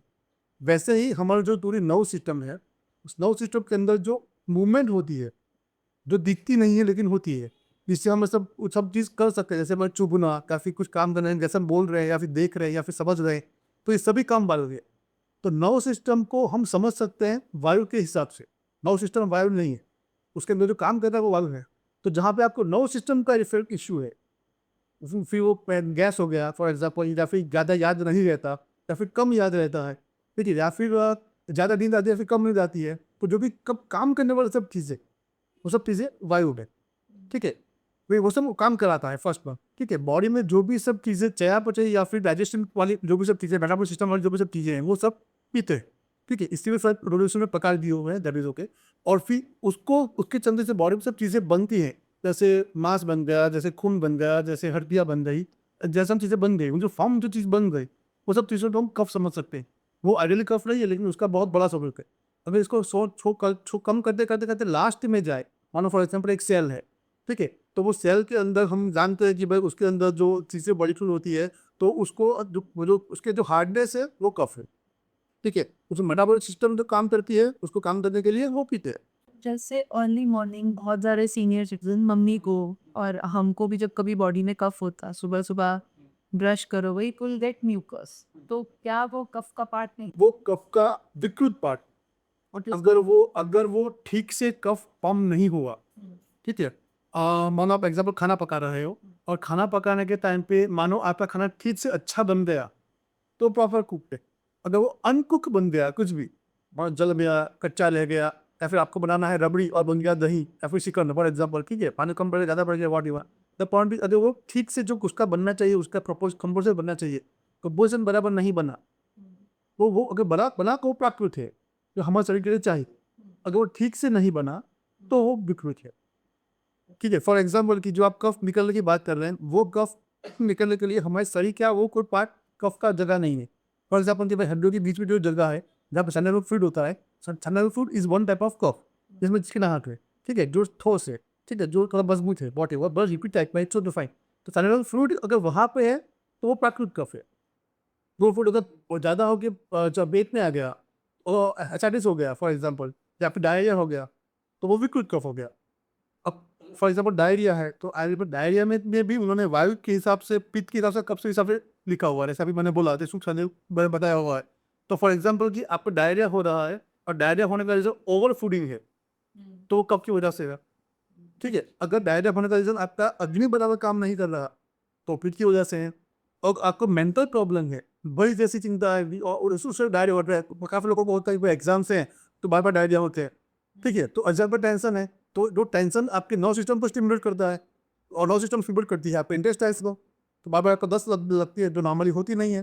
तो कौन से प्रकार की है, मान लो कि भाई अगर डायरिया आपको नवायु के हिसाब से है, अब मेडिसिन कफ के हिसाब से दे दी, तो कोई मतलब नहीं है। ये नाड़ी देख के पता चल जाता। नाड़ी से पता चलता है, हिस्ट्री से पता चलता है। नॉर्मली नाड़ी का भी जो आयुर्वेद के बेसिक टेक्स्ट है उसमें इतना ज़्यादा वर्णन नहीं देता, हमने बाल बात पर योगा के लिए वो उसकी बाधा है। अभी कई वैद्य लोग या डॉक्टर्स हैं जो वो आपको बोलेंगे 2 घंटा खाली रह के आपको पीना, फिर वो आपकी नाड़ी देख के बता देंगे आपके पूरा नाड़ी दशा आप करते हो, आपकी नाड़ी बता रही, तो उन्हें नाड़ी से इतना सब कुछ पता चलता है। पता चलता है और वो एक्सपीरियंस से ही आता है। किताब में लिख के पढ़ के अगर आपने पढ़ लिया तो भी आपको मालूम नहीं पड़ेगा। फॉर एग्जाम्पल, नाड़ी का फर्स्ट नॉलेज जिसने सोसाइटी को या फिर वर्ल्ड को दिया, इट इज राहा। रावणपुर नाड़ी विज्ञान, that is first made book. तो रावण ने सब अच्छा भी, कोई काफी अच्छी भी चीजें करी है, तो उसके बाद वाले जो भी वैद्य हैं उनकी किताब में नाड़ी मेंशन है। रावण के पहले जो था उसमें नहीं है। और हिस्ट्री यही कहती है कि रावण ये खुद डायरेक्ट शंकर भगवान शिव से सीख के आया था नाड़ी विज्ञान वाला। उसकी किताब वो फर्स्ट है, तो अवेलेबल भी है। नाड़ी मानो उस किताब में एग्जाम्पल भी लिखा हुआ है कि भाई किसी कुएं में, ठीक है, कबूतर जिस तरह से आवाज करते हैं, अगर आपकी ऐसी नाड़ी है तो आपको ये तकलीफ है। अच्छा, ठीक है, अगर मेंढक की गति जैसी आपकी नाड़ी है तो आपको ये तकलीफ है। अगर हंस की गति जैसे आपकी नाड़ी है तो आपको ये तकलीफ है। तो आपको पहले उसको एक्सप्लोर करना पड़ेगा कि हंस की गति किस तरह होती है, मेंढक की गति किस तरह होती है, फिर उसको आप पेशेंट की नाड़ी में देखो। तो आपने पढ़ लिया, सुन लिया, मालूम पड़ गया आपको, लेकिन जब तक एक्सपीरियंस नहीं करोगे तो मेरे हिसाब से नया नया पढ़ा हुआ कोई भी बच्चा 2 4 साल 5 साल में भी नाड़ी का नाना नाका नहीं हो सकता है। वो टाइम से ही होता है। अनुभवी एक्सपीरियंस है, नॉलेज है, उसको मालूम भी होगा, लेकिन एक्सपीरियंस से वो कहता जाएगा। तो अगर नाड़ी देख के वो कहते हैं, डेफिनेटली वो सही कहते हैं, उनके पास नॉलेज है। लेकिन सिर्फ नाड़ी देख के कह देना सही नहीं है, गलत नहीं है, वो तो आंसर के ऊपर डिपेंड है। मानो भाई एग्जाम्पल कि भाई वीडियो दिखा के 5 साल का बच्चा आता है, तो उसकी मम्मी ने मुझे बोला सर आप वैसे चेक करते हो, और मुझे उस तरह से मैंने बताया मुझे चेक करता है इधर पे। और 5 साल का बच्चा मुंह खोल के बोलता है मम्मा वहाँ करो, उसको मालूम नहीं कि क्या देखना है, वो तो सिर्फ उसको कॉपी कर रहा है। तो नाड़ी देख रही कॉपी करना और आइडियली उसकी नॉलेज के साथ डायग्नोस करके उसको बताना, दैट इज अलग बात है। तो क्वेक और सही तो सब देगा। सर हमारी जो बॉडी है उसको अभी जैसे बोलते हैं डायबिटीज, हम लोग top 5 plus top top 5 ranking में इंडिया डायबिटिक कंट्री में काउंट होता है। अभी हमारी जो बॉडी है ये हमारे 2 शास काम करते हैं। अगर आप योगा की बात करिए उस पे ये सब टॉपिक्स हो गए। किसी को स्ट्रेस की वजह से डायबिटीज़ हो रही है, बीपी हो रहा है। सो बेसिकली इन सब छोटी छोटी बीमारियां भी हैं जो पीसीओडी है, पिज़्ज़ा बर्गर की तरफ इंक्लाइंड हो गए। तो मोटा मोटा ये लाइफस्टाइल डिसऑर्डर है। एक अगर चलो आपके पास नहीं आ रहा है हमारा पॉडकास्ट देखेगा, तो क्या वो बेसिक अपनी लाइफ के अंदर चेंजेस करे तो उसकी लाइफ थोड़ी बेटर हो जाए। आइडियली हेल्दी सोसाइटी और हेल्दी पर्सन, जैसे मैंने बोला, स्वस्थ से स्वास्थ्य रक्षणम आतुरोष्य विकार प्रशमनम, ये आयुर्वेद का बेसिक प्रिंसिपल या बेसिक मोटो है। ठीक है, स्वस्थ से स्वास्थ्य रक्षण मतलब स्वस्थ व्यक्ति के स्वास्थ्य की रक्षा कर। ठीक है, फर्स्ट मोटो ये है कि वो इंसान बीमार ही ना पड़े। सेकंड मोटो ये है कि अगर वो इंसान बीमार हो जाए तो उसको वापस ठीक करो, दैट इज सेकंड मोटो, जो वही का काम। इस श्लोक के बाद ऋषि मुनि बहुत क्लियर मेंशन करते हैं काफी सारे टेक्स्ट में कि पहली बात है सबको जाननी चाहिए, जैसा आपको बोला आपने। सेकंड बात है केवल मात्र वही के लिए। फॉर एग्जाम्पल, आप यूट्यूब पर देख के खिचड़ी बना सकते हो, आप बिगड़ी खिचड़ी को ठीक नहीं कर सकते, उसके लिए आपको एक्सपर्ट के पास चेक कराना पड़ेगा कि भाई फिर डलमरी क्या है, वॉट एवर। ठीक है, so first part should be common, generalize, should be public, और वो सबको जानना ही चाहिए। तो उस पर क्या क्या इफेक्ट आती है, तो उस पर एक इफेक्ट आई है आपकी फिजिकल अग्नि की। उसमें ऋषि मुनियों ने बोला है जो 2 चीज़ें हमारे लिए प्रमुख है बीमार या स्वस्थ होने के लिए, ठीक है? एक है हमारी अग्नि, जठराग्नि जिसको कहते हैं, इसके और 13 टाइप्स हैं, समझने के लिए हमें डाइजेस्टिव ठीक करना। अगर वो आपकी ठीक है, तो आप हेल्दी रह सकते हो। और सेकंड आपका बल। वो आदमी खुद से कैसे लिखेगा कि मेरा कौन सा बॉडी पार्ट, मान लो वो इस पे बिलीफ नहीं करता, उसको आयुर्वेदा एलोपैथी कुछ भी वो छोड़ दो चलो, अब हम लोग उसको बोलते हैं कि ये देखो आपको कॉन्स्टिपेशन है, आपको रात को नींद प्रॉपर आ रही है, तो बेसिक चीज़ें वो क्या, अपनी सुबह कितने बजे उठे, कितने लीटर पानी पीना चाहिए, सात्विक खाना खाए, मासिक खाना, मतलब वो जो मासिक ही बोलेंगे ना उसको, वेज खाए नॉन वेज खाए, what is the ideal lifestyle as पर नाम। उसकी तरह वही एक पॉडकास्ट में या फिर 1 घंटे में 2 घंटे में पॉसिबल नहीं है फर्स्ट चीज़, क्योंकि आयुर्वेद के ऋषि मुनियों ने बोला हुआ है एक सबसे पहले हेल्दी रहने के लिए, उसमें आ रहा था सबसे पहले हेल्दी रहने के लिए गर्भ संस्कार, ठीक है? वहाँ स्टार्ट कर समझने के लिए गर्भ संस्कार मतलब आप आइडियल बच्चे पैदा करो, ठीक है? गर्भ संस्कार का मतलब ये नहीं है कि यही है वो सही गलत है। फॉर एग्जाम्पल किसी के आइडियल गांधी जी हो सकते हैं और किसी के आइडियल शिवाजी हो सकते हैं, ठीक है? एक ने बोला अहिंसा बेस्ट है, एक ने बोला हिंसा ही अहिंसा जी बाकी नहीं करनी है, ठीक है? हिंसा के हिसाब से हम सब प्राप्त कर सकते हैं, दैट इज ओके। यहाँ अच्छी बुरी बात नहीं है। द पॉइंट इज अगर बच्चा आपने आइडियल पैदा किया तो वो उसको क्लियर फॉलो करेगा। फॉर एग्जाम्पल लक्ष्मीबाई मीराबाई, ठीक है? लक्ष्मीबाई ने किसी के बारे में राह नहीं देखी और खुद गले निकल पड़ी, और मीराबाई ने भगवान के ऊपर इतना भरोसा कर लिया कि उसके जहर का कटोरा भी पी गया, ठीक है? वो भगवान हेल्प करने आई है, दैट इज कॉल्ड स्पिरिचुअलिटी या फिर what ever. The point is कि आइडियली बच्चे पैदा करने के लिए नॉट ओनली फिजिकल मेंटल सब तरह से, तो वो गर्भ संस्कार है जिसकी स्टार्टिंग होती है 3 months बिफोर कंसीव। तो 3 महीने पहले से फादर मदर को हम आइडियली एडवाइस करते हैं कि देखो इस तरह से आप करोगे, फर्स्ट में तो आपको बच्चा कैसा चाहिए, उसके ऊपर सब वो पूरा गर्भ संस्कार का चैप्टर है जो आइडियल बच्चा पैदा करने वाली है। उसके बाद आएगा बच्चा पैदा होने के बाद उसका आहार विहार इफेक्ट करेगा। आहार विहार को इफेक्ट, आहार विहार मतलब हमारा खाना और हमारा फिजिकल गाया, खाना जो है वो अग्नि के ऊपर बेस्ड है, गाया विहार वो फिजिकल एक्टिविटी के ऊपर बेस्ड है जिसमें आप कुछ भी काम करो सब चल सकता है। तीसरा है दिनचर्या, जैसे आपने बोला दिन में सोना, रात में जगना या फिर दिन में वाट एवर, तो हमारा पूरा दिन हम कैसे पास करना है, दैट इज दिनचर्या। उसके बाद एक है ऋतुचर्या, क्योंकि हम जिस प्रदेश में रहते हैं फॉर एग्जाम्पल इंडिया, यहाँ पे हर 2 महीने पर सीजन चेंज होती है, ठीक है? तो उसको भी आपको समझ के चलना पड़ेगा। हम उसके बारे में थोड़ा मैं सामने से आपको बताऊंगा। ऋतुचर्या के लिए एग्जाम्पल देते कर दीजिए, इट्स ओके फाइन। ऋतुचर्या ऐसी बहुत सारी, फॉर एग्जाम्पल वन जिसे भोजन ग्रहण नियम, हमें किस तरह से खाना खाना चाहिए, तो ऐसे बहुत सारी चीज़ें हैं जिसको सोच के, क्योंकि एक श्लोक में, एक सेंटेंस में, एक वर्ड में आप हेल्दी लाइफ फाइंड आउट नहीं कर सकते, वो इतना इजी नहीं है लेकिन इतना टफ भी नहीं है। तो पॉइंट यहाँ पे ये है कि बहुत सारी चीज़ें ऐसी है जिसको आप लेके चल सकते हो। मैं पब्लिसिटी शायद करूँ ना करूँ जैसे आपने बोला, लेकिन इसी के चलते बहुत सालों के बाद बहुत सारे पेशेंटों का यही क्वेश्चन था ये सब मालूम कैसे पड़ता था ये। तो पिछले 1 डेढ़ 2 साल से मैंने भी यूट्यूब चैनल स्टार्ट करी है जिसको जो है हैप्पी हेल्दी लाइफ। इसमें यही पॉइंट आता है कि किस ऋतु में हमें क्या ध्यान रखना चाहिए, किस तरह से हमें ज़िंदगी जीनी चाहिए, कौन कौन सी चीज़ें हमें क्या क्या इफेक्ट करती है जिससे आप हेल्दी लाइफ जी पाओ। तो फर्स्ट पार्ट डेफिनेटली सबको जानना चाहिए। अगर आप बीमार है तो आपको वैद्य का ही कांटेक्ट करना चाहिए, ये मेरा सालों से मोटो है सबके लिए। सर अब जैसे बारिशें हैं तो बारिशों में क्या दही खाना चाहिए? दही सब ये समझते हैं कि दही ठंडी प्रकृति का है, आइडियली दही गर्म प्रकृति का है। अच्छा। दही शरीर में गर्माहट बढ़ाता है। एक चीज समझ लें कि दूध में से जब कोई चीज दो अलग होगी, ठीक है, तो अलग अलग 2 चीजों में से अलग अलग उल्टी चीजें ही अंदर सेपरेट होगी, ठीक है? तो जब दही छाछ मक्खन और दही अलग होता है तो मक्खन जो है वो शीतता पैदा करता है, तो उल्टी जो गर्मी वाली चीजें होगी वो दही में जाएगी। तो आइडियली जब ऋतु, आयुर्वेद के हिसाब से जब ऋतु गर्मी की है तब दही नहीं खाना है, जब ऋतु ठंडी की है तब दही आप खा सकते हो। फॉर एग्जाम्पल शरद ऋतु, बारिश में भी 2 ऋतु है, 4 महीने में वर्षा ऋतु है वो सर्दी की है, वो वायु वो कफ पर जी हाँ। तो बचपन से यही सुने हैं कि दही तुमने बारिशों में खाया तो रक्त करेगा, कागजी डाल दो। अगर वो दही 2 महीने बाद वाले ऋतु में खाए, वर्षा ऋतु में 4 ऋतु होते हैं, सर्दी में 4, बारिश में 4 ऋतु होती है। पहले 2 ऋतु वर्षा ऋतु है, दूसरी शरद ऋतु है, ठीक है? पहले 2 में आइडियली वायु थोड़ा मात्रा में कफ बढ़ता है और दूसरे 2 में पित्त बढ़ता है। तो दूसरे वाले जो 2 महीने हैं या फिर कह सकते हैं कि भादर महीने के आसपास का टाइम, उस टाइम पे दही नहीं खाना है। सर्दी वाले 4 महीने में आप दही खा सकते हो, वसंत ऋतु और ग्रीष्म ऋतु जो गर्मी वाला ऋतु है उसमें आपको दही नहीं खाना है। इन शॉर्ट जो गर्मी वाला टाइम है उसमें दही अलाउड नहीं। तो सर वेज डाइट अच्छी है कि नॉन वेज डाइट अच्छी है? दोनों अच्छी है दोनों पे। और दोनों बुरी है, ऐसा क्यों सर? क्योंकि हर चीज आयुर्वेद के ऋषि मुनि सालों से देखते कहते हुए हैं, ऋषि मुनि बोल रहा कि कोई एक चीज सबके लिए अच्छी नहीं है। ठीक है, एग्जाम्पल से मैं स्टार्ट करूँ। जब भी दिखाने के लिए 2 दिन पहले पेशेंट आए जिनका वजन था करीब करीब 42 के आसपास, उनका था डायबिटीज। उन्होंने मुझे बोला था सर सब कहता है कि जौ डायबिटीज से काफ़ी अच्छा है, तो क्या मैं जौ का डाइट स्टार्ट करूँ? ठीक है, मैंने तो आंसर ये दिया कि 2 पेशेंट के डायबिटीज के समझने के लिए, एक का वजन है 100 किलो विथ डायबिटीज, एक का वजन है 40 किलो विथ डायबिटीज।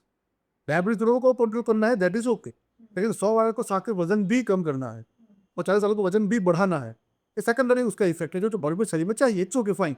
तो 100 वाले के लिए जब अच्छा है, 40 वाले के लिए नहीं अच्छा, बुरा है। क्योंकि अगर उसने सुपर कंट्रोल के साथ और वेट लॉस कर लिया तो उससे बॉडी के ऑर्गन्स हार्ड करना शुरू हो जाएंगे जो नहीं चले जाते।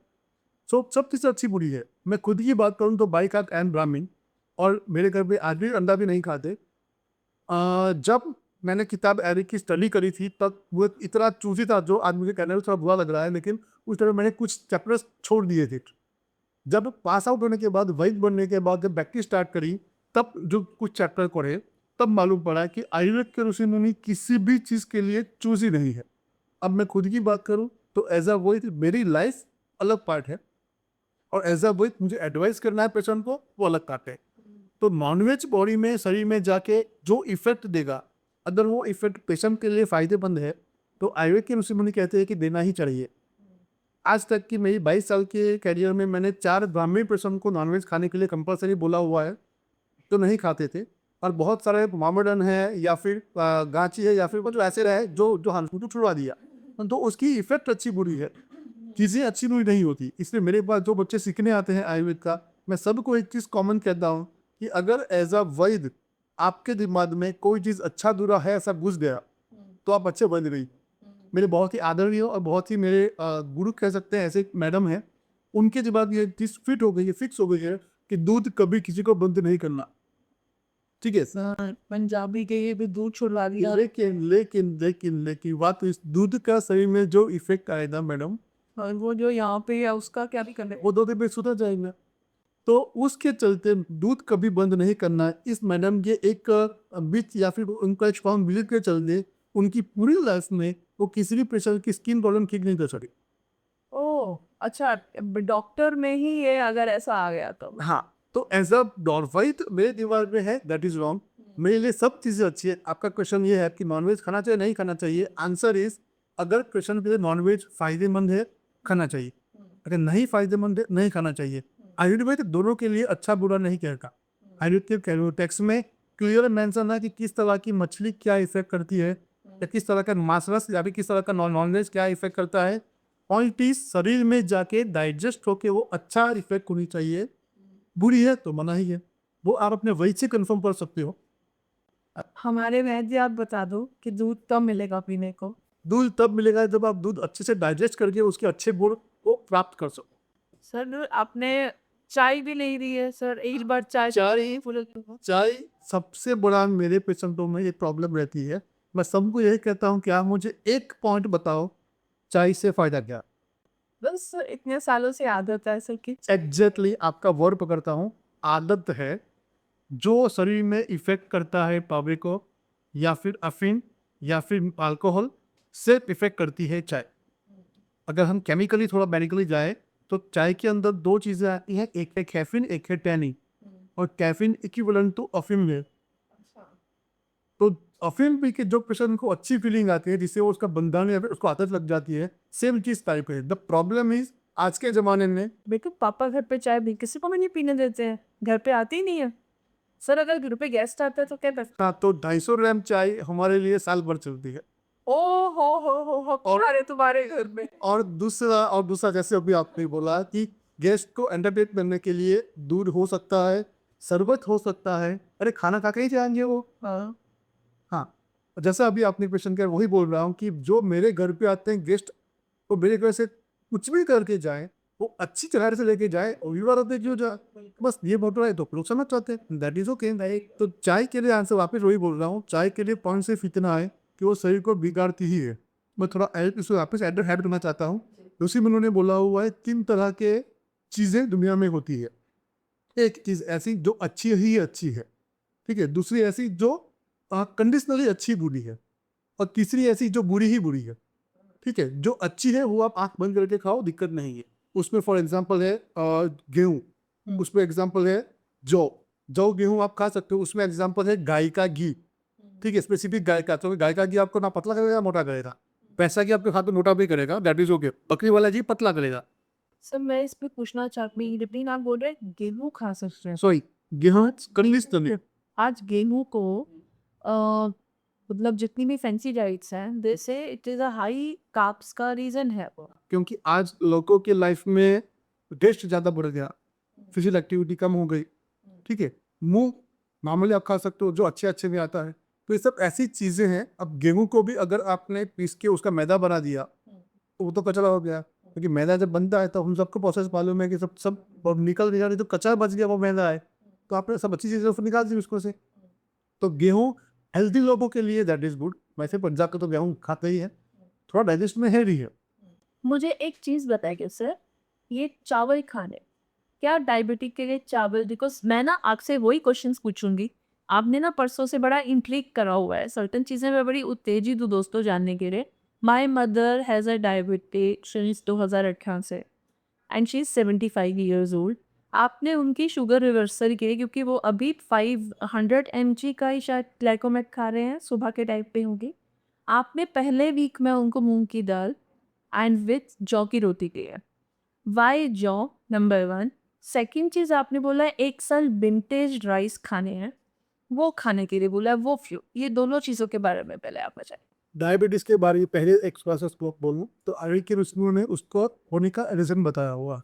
ठीक है, दिन में सोना, ज़्यादा मीठा खाना, एक्सरसाइज ना करना, गुड़ या फिर गुड़ वाली सब चीज़ ज़्यादा खाना, वॉट एवर, जो सबको मालूम है, सब नॉर्मल चीज़ है।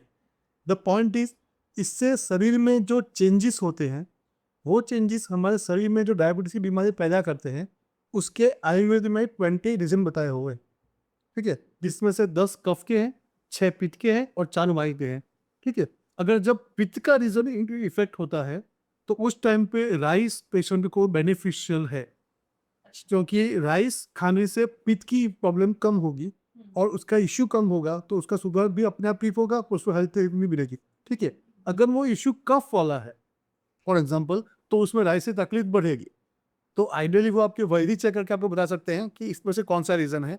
मेडिकल साइंस में 2 रीजन डायबिटीज का 2 ही है, टाइप 1 टाइप 2, एफजुरल और टाइप 2 वॉटिवर। ठीक है, आयुर्वेद में ऐसे 20 प्रकार है और 20 प्रकार में प्रकार पर देख के ट्रीटमेंट कर सकती हैं। अगर वो वायु का रीजन है, जैसे हमने आगे डिस्कस किया वायु की कफ के हिसाब से, तो वायु के हिसाब से प्रॉब्लम है, अगर उस पेशेंट को आपने खाना कम करा दिया तो उसका वो काफ़ी तकलीफ बढ़ जाएगी। अगर कफ का है और खाना नहीं दिया तो भी तकलीफ बढ़ जाएगी। तो आइडियली डायबिटीज वाले पेशेंट को अगर शुगर चावल खाना है तो एज अ वैद मैं जनरली ये कह सकता हूँ कि 1 साल पुराना कोई भी अनाज, उसमें से कफ का लेयर कम हो जाएगा, तो वो पेशेंट को तकलीफ डायबिटीज में नहीं करेगा। अच्छा, दैट इज़ नाइस। चाहे कोई भी अनाज हो, नया धान डायबिटीज होने के लिए प्रॉब्लम है, ऐसा ऋषि मुनि कहते हैं।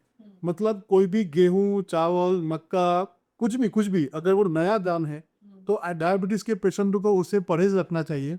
मेरे सभी पेशेंट को मैं कॉमन एक चीज बोलता हूँ कि आप अपने घर पे जो आज चावल या गेहूं जो भी परचेज करो तो उसके ऊपर डेट लगा दो।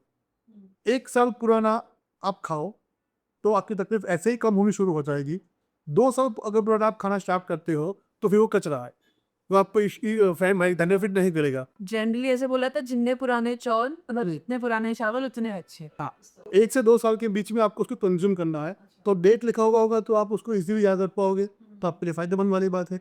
बाकी मम्मी की बात करें तो आपकी मम्मी को बिकॉज ऑफ एज और बिकॉज ऑफ कंडीशन, ठीक है, पहले हम कफ का लेयर कम करेंगे। इसके लिए जौ बेस्ट कफ को कम करने वाला है। ओके। जौ जौ के अंदर स्क्रैपिंग एजेंट होते हैं कि जो बॉडी को में से कफ को, चर्म को, सबको स्क्रैप करते हैं। ठीक है, उसके बाद उनकी जो अग्नि बढ़ाई, जो पित्त बढ़ेगा, उसके लिए राइस है। आपको हमने बताया नहीं है कि उनको कफ है, बट आपको नानी से पता चल गया। वो डायग्नोसिस होता है। सर बोला जाता है गर्म पानी पीने से वेट कम होता है, डेफिनेटली कितना सच है? डेफिनेटली गर्म पानी पीना है डेफिनेटली बहुत अच्छा है। एक तो गर्म पानी आपकी अग्नि को बढ़ाएगा, ठीक है। जैसे बोला मैंने अभी डायबिटीज के 20 टाइप से, वैसे कॉमन एक मिथ है कि डायबिटीज और ओबेसिटी वाले पेशेंट, वेट गेन वाले पेशेंट, ये करो वो करो ऐसा करो वैसा करो, ये सब चीजें वेट लॉस के लिए है। वैद्य कहेगा वेट गेन होने का रीजन ठीक करो। ओके ठीक है, अगर हम डिफरेंस बोले मेडिकल साइंस में और आयुर्वेद में, तो क्या हुआ उसकी ट्रीटमेंट मेडिकल साइंस करता है, और क्यों हुआ उसकी ट्रीटमेंट आयुर्वेद करता है, ठीक है। तो मैं आयुर्वेद के हिसाब से वेट गेन होने के 6 रीजन है। तो 6 रीजन के चलते जो रीजन अफेक्टेड है उस तरह से मेडिसिन आएगी, ठीक है। डाइट या फिर एक्सरसाइज इस तरह से करना है जिससे जो ऑलरेडी फैट एक्यूमुलेट हो चुका है वो कम हो।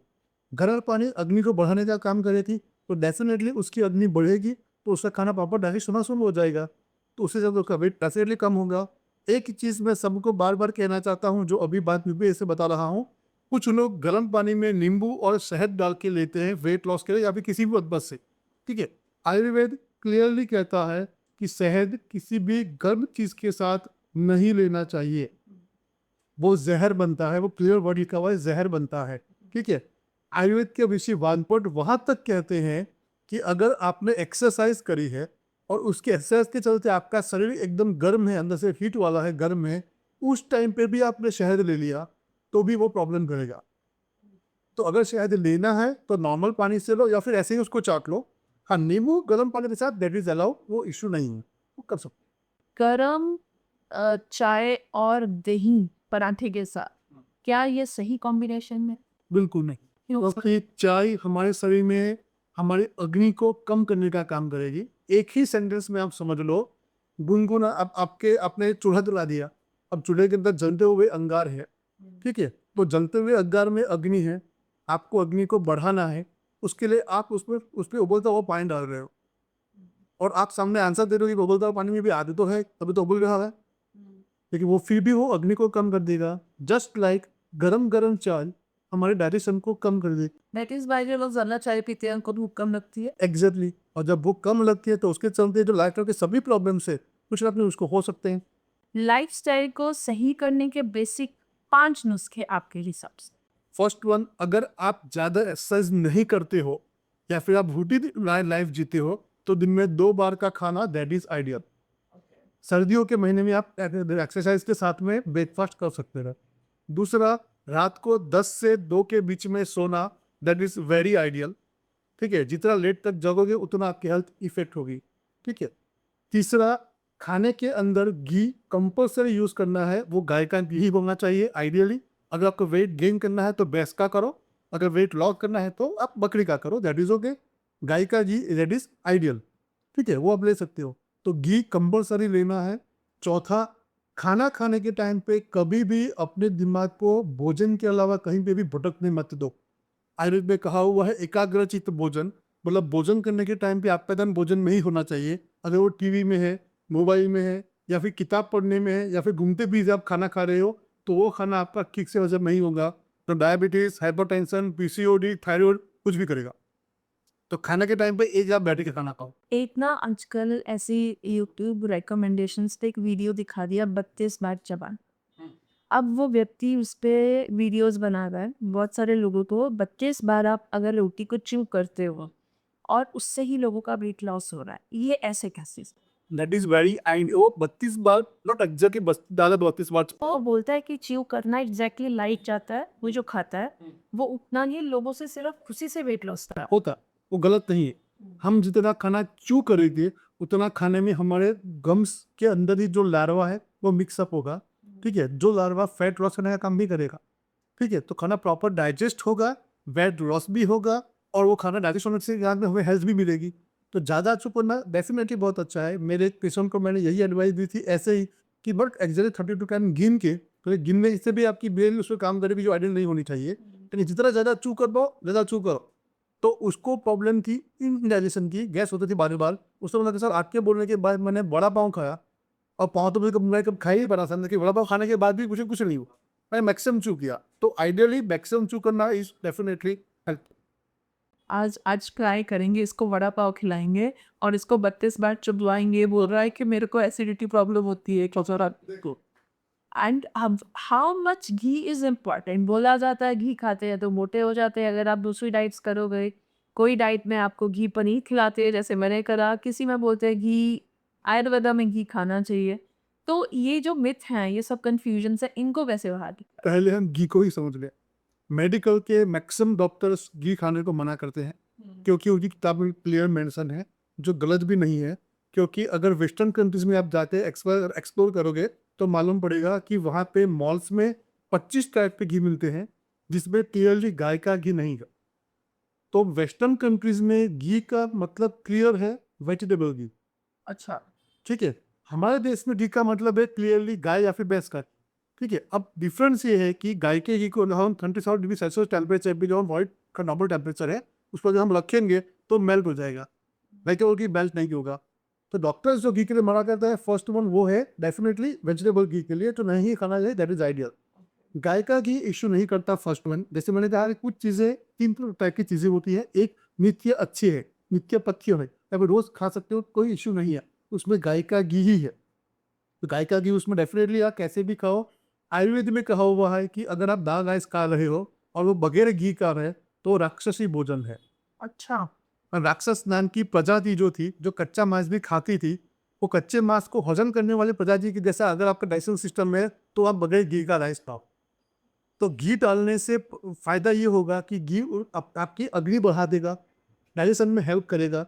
जैसे हम घी का दिया जलाते हैं, वो जल जाता है, वैसे ही शरीर में जाके हमारी अग्नि बढ़ेगी उससे। ठीक है, तो वो चीज़ों का फायदा करेगा। दूसरा, घी के लिए बहुत ही अच्छा वर्ड है आयुर्वेद में, दैट इज कॉल्ड योग वाही।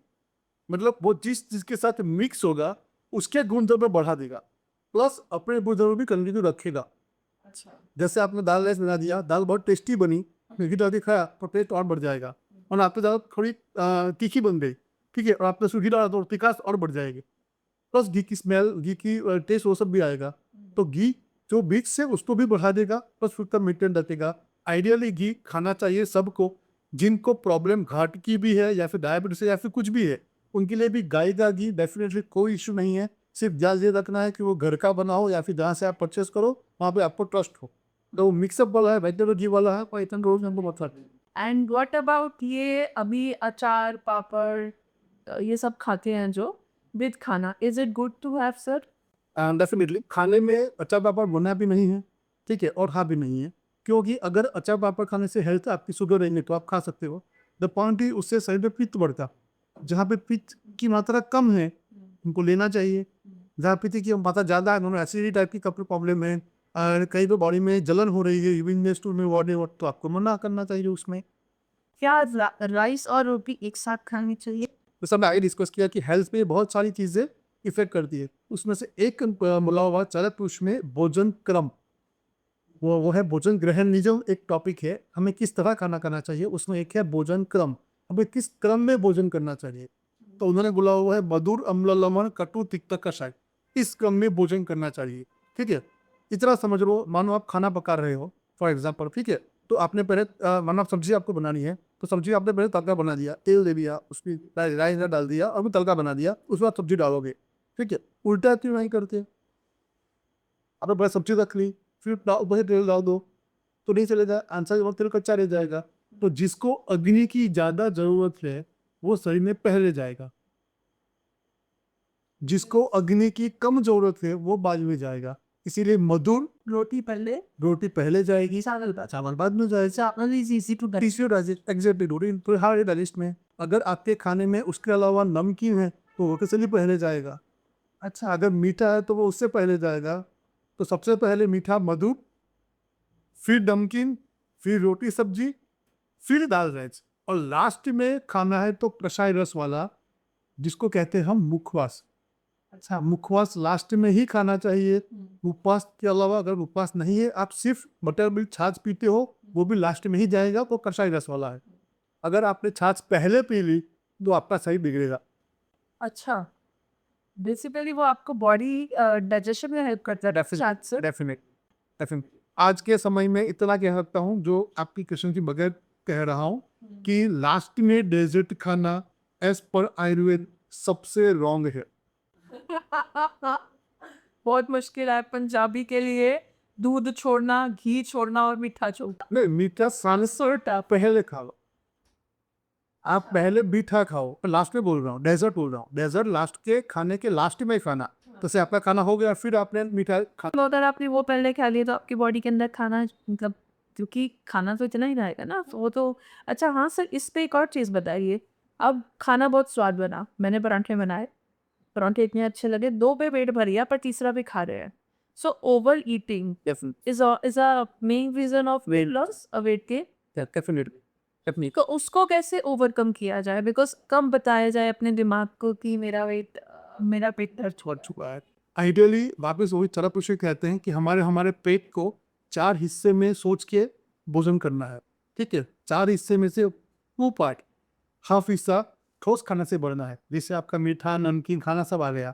1/4 पार्ट जो है वो पानी से जाएगा और 1/4 पार्ट खाली रहेगा एयर को फ्लो होने के लिए, ठीक है।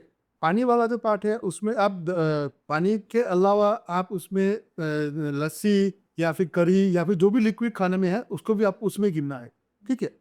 नॉर्मली हम जब खाना खाते हैं और इस तरह से हमारे भोजन शरीर में गया तब हमें डकार आएगी। डकार आ गई मतलब आपका पेट हाफ भर गया है, अब आपको स्टॉप होना है, लेकिन वो जो एक्स्ट्रा एग वो निकल गया, ठीक है। उसके बाद आपका जो है वो ओवर ईटिंग है, फर्स्ट वन। दूसरी बात कि बहुत क्लियर मेंशन है और बहुत सरप्राइजिंग भी है, और जो कहते हैं कि खाना खाने के बाद अगर आपको नींद आ रही है या फिर चक्कर आ रहे हैं, शरीर भारी भारी लग रहा है, आपने ओवर ईटिंग कर लिया है, तो नेक्स्ट टाइम से आप समय से कम कर लो। अगर खाना खाने के बाद आपको आधे घंटे में वापस भूख लग रही तो आप कम खाना खा रहे हैं, तो आप खाना बढ़ाना चाहिए। और सर कई खाने के बाद तुरंत अपनी बॉडी मीठा वो मांगती है या सिर्फ साइकोलॉजी कर रही है? 100% साइकोलॉजिकल है, रॉन्ग हैबिट है जो बंद करनी चाहिए, वो कभी नहीं मानती। और ये जो आयुर्वेदिक दवाइयाँ हैं इसकी एक्सपायरी होती है सर? डेफिनेटली आयुर्वेद में फॉर एग्जांपल काढ़ा है, तो काढ़ा जब तक रॉ कंडीशन में दैट इज ओके, लेकिन अगर आपने उसको उबाल दिया तो उबालने के बाद वो मैक्सिमम 3 घंटे में एक्सपायर हो जाएंगे, 3 आवर्स, ठीक है। वैसे ही एक अलग मेडिसिन है जो सबको नाम मालूम है, फॉर एग्जांपल 10 मूलारिस्ट या फिर अशोकारिष्ट, जिसमें पीछे अरिष्ट या फिर आसो शब्द लगते हैं, वो जितने पुराने होंगे उतने ज़्यादा अच्छे। तो ऋषि मुनों ने ऐसी मेडिसिन भी दी है जो 3 घंटे में एक्सपायर हो, ऐसे भी दी है जो 25-50 साल के बाद भी expire. This is Ayurveda. Very nice sir. और अभी आपने काढ़ा बोला है, तो बेसिक होम रेमेडीज में कुछ दर्शकों को बता दो कि कैसे काढ़ा से उनको ब्लोटिंग ना हो अगर उन्होंने कुछ खा लिया है, या फिर जो नॉर्मल बॉडियों में स्पेशल थायराइड वालों के लिए सूजन रहे। इसके लिए आप सबको आपकी आपकी प्रकृति जाननी चाहिए, जो सबको नॉर्मली मालूम होती है। वात पित्त कफ 3 प्रकार की है। शॉर्ट में अगर मालूम पड़े तो अगर शरीर में चर्बी फैट ज़्यादा है तो वो कफ प्रकृति है, ठीक है। ज़्यादा गुस्सा आता है, आपकी स्किन ज़्यादा येलो टाइप की है तो पित्त ज़्यादा है। और अगर आपको ज़्यादा एक्टिविटी ज़्यादा है, पतली स्किन है मतलब, या फिर आप ज़्यादा पतले हो तो आपकी वाल की है प्रकृति नॉर्मल है। कफ वाले को रोज़ सुबह जीरे का पानी आइडियली अलाउ करना चाहिए। पित्त वाले को अजवाइन का पानी, और कफ वाले को सूट या फिर मरी का पानी सुबह आप काढ़ा बना के इंस्टेड ऑफ चाय पी सकते हो, खाली पेट ज़्यादा अच्छा। और अगर कोई बंदा ये तीनों एक साथ मिला के पीना तो उसके त्रिदोषाज ऑटोमेटिकली अच्छे हों सर? हाँ देखिए, अगर उसकी तीनों की सम प्रकृति है तो बहुत अच्छा है, और नहीं तो उसका बेहद साइज एक तो पक्का बिगड़ेगा। हाँ। सो दोस्तों खुद मत लेना, हमारे वैद्य साहब को कंसल्ट करना और फिर लेना। और ये जो बॉडी मसाजेस हैं, is it good to have? Definitely छोटे बच्चे मतलब 1 दिन के बच्चे से लेके 70-80 वर्ष के बच्चों को इंसान सबके लिए बॉडी मसाज आइडियली अलाउ है, तो करना ही चाहिए। उससे हमारे शरीर में जो नॉर्मल जो फ्लेक्सिबिलिटी है वो आती है, ठीक है। बहुत सारे पेशेंट मुझे ऐसा मिलते हैं जो कहते हैं कि छोटे बच्चों को मालिश नहीं करते, जिसके चलते आज भी मैंने एक पेशेंट को कंसल्ट किया जो 18 साल की लड़की को आर्थराइटिस, ठीक है। तो बॉडी को अगर प्रॉपर ऑयलिंग नहीं मिलेगा इंटरनल एक्सटर्नल दोनों तरह से, तो आर्थराइटिस पक्का होगा, क्योंकि वायु आर्थराइटिस का मेन रीजन वायु है। और वायु बढ़ेगा तभी जब शरीर में ऑयलिंग कम होगा, और वायु को शांत करने के लिए भी oiling is the best memory. तो आप बाहर से मालिश करो, कोई दिक्कत नहीं है। सिर्फ ध्यान रखना है कि अगर कोई सूजन वाली कंडीशन है शरीर पे, मानो हाथों पे पैर में सूजन है फॉर एग्जाम्पल, तो उसको मालिश नहीं करनी है, उससे और वो सूजन बढ़ेगी। अगर आपको आपको किसी आपके वैद्य ने मना किया हुआ है तो मत करो। और अगर किसी ऑयल से, आपको किसी चीज़ से आपको एलर्जी होती है तो आप उसको आप चेंज कर सकते हो। लेकिन इन बारिश के टाइम पे कम, गर्मियों में थोड़ा और कम, लेकिन सर्दियों में आइडियली 4 महीने आप मसाज एटलीस्ट वीक में एक बार तो होनी चाहिए। It is helpful. And what about the fasting, sir? Intermittent fasting where 16:8, 12:12, 18:6. तो इन पे आपका क्या आप बोलेंगे? Which is good. हाँ, फास्टिंग के लिए थोड़ा-सा हम अलग जाते हैं। आयुर्वेद जैसे हमने बोला, धर्म, अर्थ, काम, मोक्ष, मोक्ष तक प्राप्त करने की चीज़ें हैं। इसमें फिज़िकल एंड स्पिरिचुअल दोनों चीज़ें डेफ़िनेटली इंक्लूडिंग है, ठीक है? खाने-पीने वाली जो सब चीज़ें हैं फास्टिंग में, वो सब इफ़ेक्ट करती है फिज़िकल बॉडी पे, ठीक है? पूजा-पाठ या फिर मंत्र जाप या फिर माला करना या फिर ले मंत्र लेखन करना, व्हाटएवर, ये सब चीज़ें इफ़ेक्ट करेगी आपके स्पिरिचुअलिटी में, ठीक है? शरीर पे जो इफ़ेक्ट करेगी फास्टिंग वाली चीज़ें, अगर आपके सही तरीके से फास्टिंग किया है, तो डेफ़िनेटली बहुत सारी बीमारी से आप ये अगर इजाज़त पा सकते हो, छुटकारा पा सकते हो परमानेंटली। लेकिन अगर आपका फास्टिंग सही नहीं है, तो अभी मैंने एक पेशेंट को फास्टिंग के चलते हार्ट का इश्यू डायग्नोज़ किया है। वो खुद साध्वी हैं, उनकी 65 की एज है। और उनको मैंने बोला कि आपने गलत तरह से गलत उपवास किए बहुत बार, इसलिए आपके हार्ट का वाल्व खराब हो गया। अब मैं बात करूँ, जैसे आपने बोला हृदय में 5 टाइप की बीमारी हो सकती है एज पर आयुर्वेद। इसमें अगर बीमारी आपकी वायु प्रकार की है तो फास्टिंग अलाउड नहीं है। कफ प्रकार की है तो फास्टिंग कंपल्सरी अलाउड है। आयुर्वेद में ऋषि मुनियों ने बहुत क्लियर मेंशन किया हुआ है कि किस टाइप के लोगों को मैक्सिमम फास्टिंग देनी चाहिए, किसको मीडियम, किसको कम और किसको बिल्कुल नहीं, ठीक है? तो जो हम नॉर्मल ऐसे रूटीन फास्टिंग करते हैं, मेरे हिसाब से अगर आप एकादशी के उपवास करता है, आप करना चाहते हो, तो आइडियली आंसर मेरा ये है कि आप दशम के दिन शाम को कम खाओ, एकादशी में 1 टाइम खाना खाओ और शाम को उसको नहीं कुछ वक्त खाओ या फिर फूड खाओ और 12 से रेगुलर खाना स्टार्ट कर दो। This is normally general life for सबके लिए, ठीक है? अगर आपको पानी पे उपवास करना है तो उसकी फिर चीज़ अलग हो जाएगी। फास्टिंग इतना कह सकता हूँ कि फास्टिंग बहुत ही शार्प, बहुत ही इफ़ेक्टिव वेपन है, लेकिन वो गलत हुआ तो उतना ही वो डैमेज भी करेगा।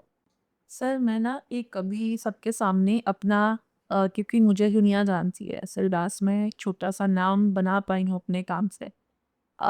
मेरे को वेट लॉस करना था, जो जानते हैं कि मेरी लाइफ कितनी टफ रही है क्या है। वन फाइन डे जब मेरे पर रियलाइजेशन हुई, my weight was 129.70 kgs, almost 130 kilo. अब मैंने रियलाइज़ किया उठक बैठक में भी इश्यूज तो हो ही रहे हैं, नीचे भी पालथी मार के चौंकड़ी मार के नहीं बैठ पा रही है ना। तो नेट पे दिखाई दिया गंजी औरत Indian weight loss diet by Richa, और फ्रेंड से डिस्कस हुआ तो फ्रेंड बोलती नहीं तू कर रहे तू स्टार्ट कर। तो मोटिवेशन मेरी पंख हुई, मैंने पे कर दिए 2,000 रुपया। मैंने कहा ज़्यादा नहीं पे करते, देखते हैं। अब ना मेरा बॉल ब्लैडर निकाला हुआ है 2014 से। तो उसके बाद से मुझे ना पहले 2 साल प्रॉब्लम नहीं थी, जनरली सुना था कि आप फ्राइड तीखा नहीं खा पाओगे। ये प्रॉब्लम आई थी कि अगर मैंने स्पाइसी वाला स्पेशली रेड चिली वाला खाना खाया, मुझे लूज मोशन स्टार्ट, एसिडिटी होगी। मैं फ्राइड खा पाती थी, पर 2018 से 14 से 18 4 साल आई वाज फनी। 18 ऑनवर्ड्स मेरे को फ्राइड भी, अब जैसे मेरे को हम पंजाबी अगर पूरियाँ बनी, हमारी बड़े साइज़ की है, 2 खा लूँगी, तीसरी खा लूँगी, चौथी पे मेरी बैंड बज जाएगी। अगर मैंने घी का बना हुआ हलवा भी लिया है, थोड़ा-सा खाऊँगी, मतलब आई वाज़ अच्छा खासा ईटर थी मैं, और मेरे से वो नहीं खाया जाता था। एनी हाउ वेट बढ़ गया। अब उसमें उनकी डाइट में ऐसा था, आपको देसी घी और पनीर की सब्जियाँ खानी है, कुछ लिस्ट की सब्जियाँ लाता है। पर डे मेरा वेट लॉस होना शुरू हो गया। 1 किलो, 2 किलो, 2 महीने में मैंने 20 किलो कम किया। अब जो मुझे इन एजीज़ 10-15 साल से मेरी पीसीओडी है, रेगुलरिटी ऑफ पीरियड्स, मात्र 40 डेज़ में वो ठीक हुई। अब उसने चलो वो कैसी भी डाइट थी, उसने 1 ईयर में मेरे को एटलीस्ट मेरे पीरियड्स रेगुलर थे। अब जब वो डाइट करो तो आपको फार्ट्स नहीं आते। जैसे वो डाइट को छोड़ के दूसरी डाइट से करो तो फार्ट्स आते हैं। अब मेरे साथ अच्छी चीज़ क्या हुई है, मैंने कल से ही आपकी काढ़ा और दवाई शुरू करी है। मेरी बॉडी में जो मेरे को 2 महीने के बाद जो सूजन आपकी बॉडी बताती है ना, वो सूजन में 40% एक दिन में मुझे फ़र्क दिख रहा है।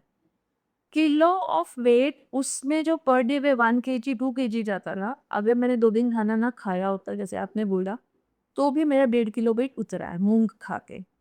बट ये इल्यूजन्स होते हैं ना जब आपने एकदम से इतनी सक्सेस देखी in terms of weight loss, अब वही स्पीड से ये डाइट तो नहीं जाएगी। बट उनका एक लूप है या वो क्या करा रहे हैं विदाउट एक्सपर्टीज करा रहे हैं वो।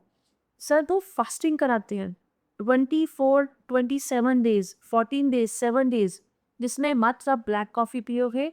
अगर आप ज़्यादा फेटमेंट हो रहे हो तो आप कोकोनट ऑयल खाओगे, पोर्ट्रेट टेम्प करके आपको हेडेक हो जाएगा वो खाओगे। तो ये क्या एक्चुअली हेल्थ में आगे जाके इफेक्ट डालने वाला है, ये गड़बड़ करेगा? पक्का श्योर करेगा। इसलिए करेगा क्योंकि first one fasting, again fasting has specific and exactly pin point effect on body. देखिए, सिर्फ भूखे रह के वेट लॉस करना, that is not a big deal. The point is उसके बाद क्या। ओके, अगर आपने अपनी अग्नि को सही नहीं किया, उसको कहते हैं जठराग्नि, और उसके बगैर आपने सिर्फ ऐसे सेम चीज कुछ लोग करते हैं, बहुत ज्यादा एक्सरसाइज करना शुरू कर देते हैं। एक्सरसाइज जब तक करी, पेट लॉस हुआ, एक्सरसाइज बंद कर दिया, वापस बनना शुरू हो गया। बट वो जो रूट कोज जो है वो आपने ठीक नहीं किया। वो अग्नि को बिगड़ने के कोजिस आयुर्वेद में 6 टाइप के हैं। ठीक है, पुस्तक से मेडिसिन आती है वो अलग बात है, लेकिन सब पॉइंट इज वो अग्नि में ही पर्पज है। वो अगर एक बार आपकी ठीक हो गई, ठीक है, तो आप कुछ भी खाओगे तो शरीर को बिगड़ेगा नहीं। ठीक है, तो ये सब चीजें जो है वो शॉर्ट टाइम के लिए है डेफिनेटली। और सेकेंडरी को छोड़ी बॉडी पे अगर आप कुछ डैमेज परमानेंट बोल गया उससे, that is wrong.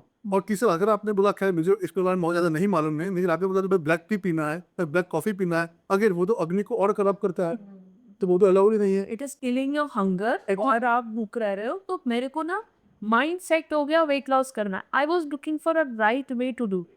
I am busy. तो मेरे को आपको 10 साल से पता था। अभी 2-3 लोग हैं हमारे इस राजधानी पार्क सिटी में जो आपके थ्रू हमें पता है। तो मुझे लगा let me find the right way. परसों आते ही मेरे को मेरे गुरुजी ने बोल दिया this is right for you.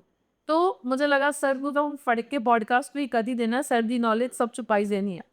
Sir बाल झड़ते हैं जो ये एक बहुत बड़ा इशू है, ये इसका रीज़न क्या होता है?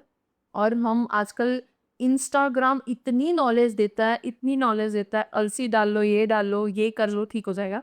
सो व्हाट इज़ आपका उसमें क्या दिक्कत है? अच्छा, तो आपको क्या लगता है मैक्सिमम बाल किसके झड़ते होंगे, फीमेल की मेल के? सर मेरे के तो बीवियाँ खींच-खींच के निकाल देती हैं क्योंकि पैसे नहीं देते हैं, और फीमेल के बाल बच्चे जब पैदा होते हैं। द पॉइंट इज मेरी हॉस्पिटल्स में मैक्सिमम पेशेंट्स आते हैं फीमेल हेयर फॉल के लिए।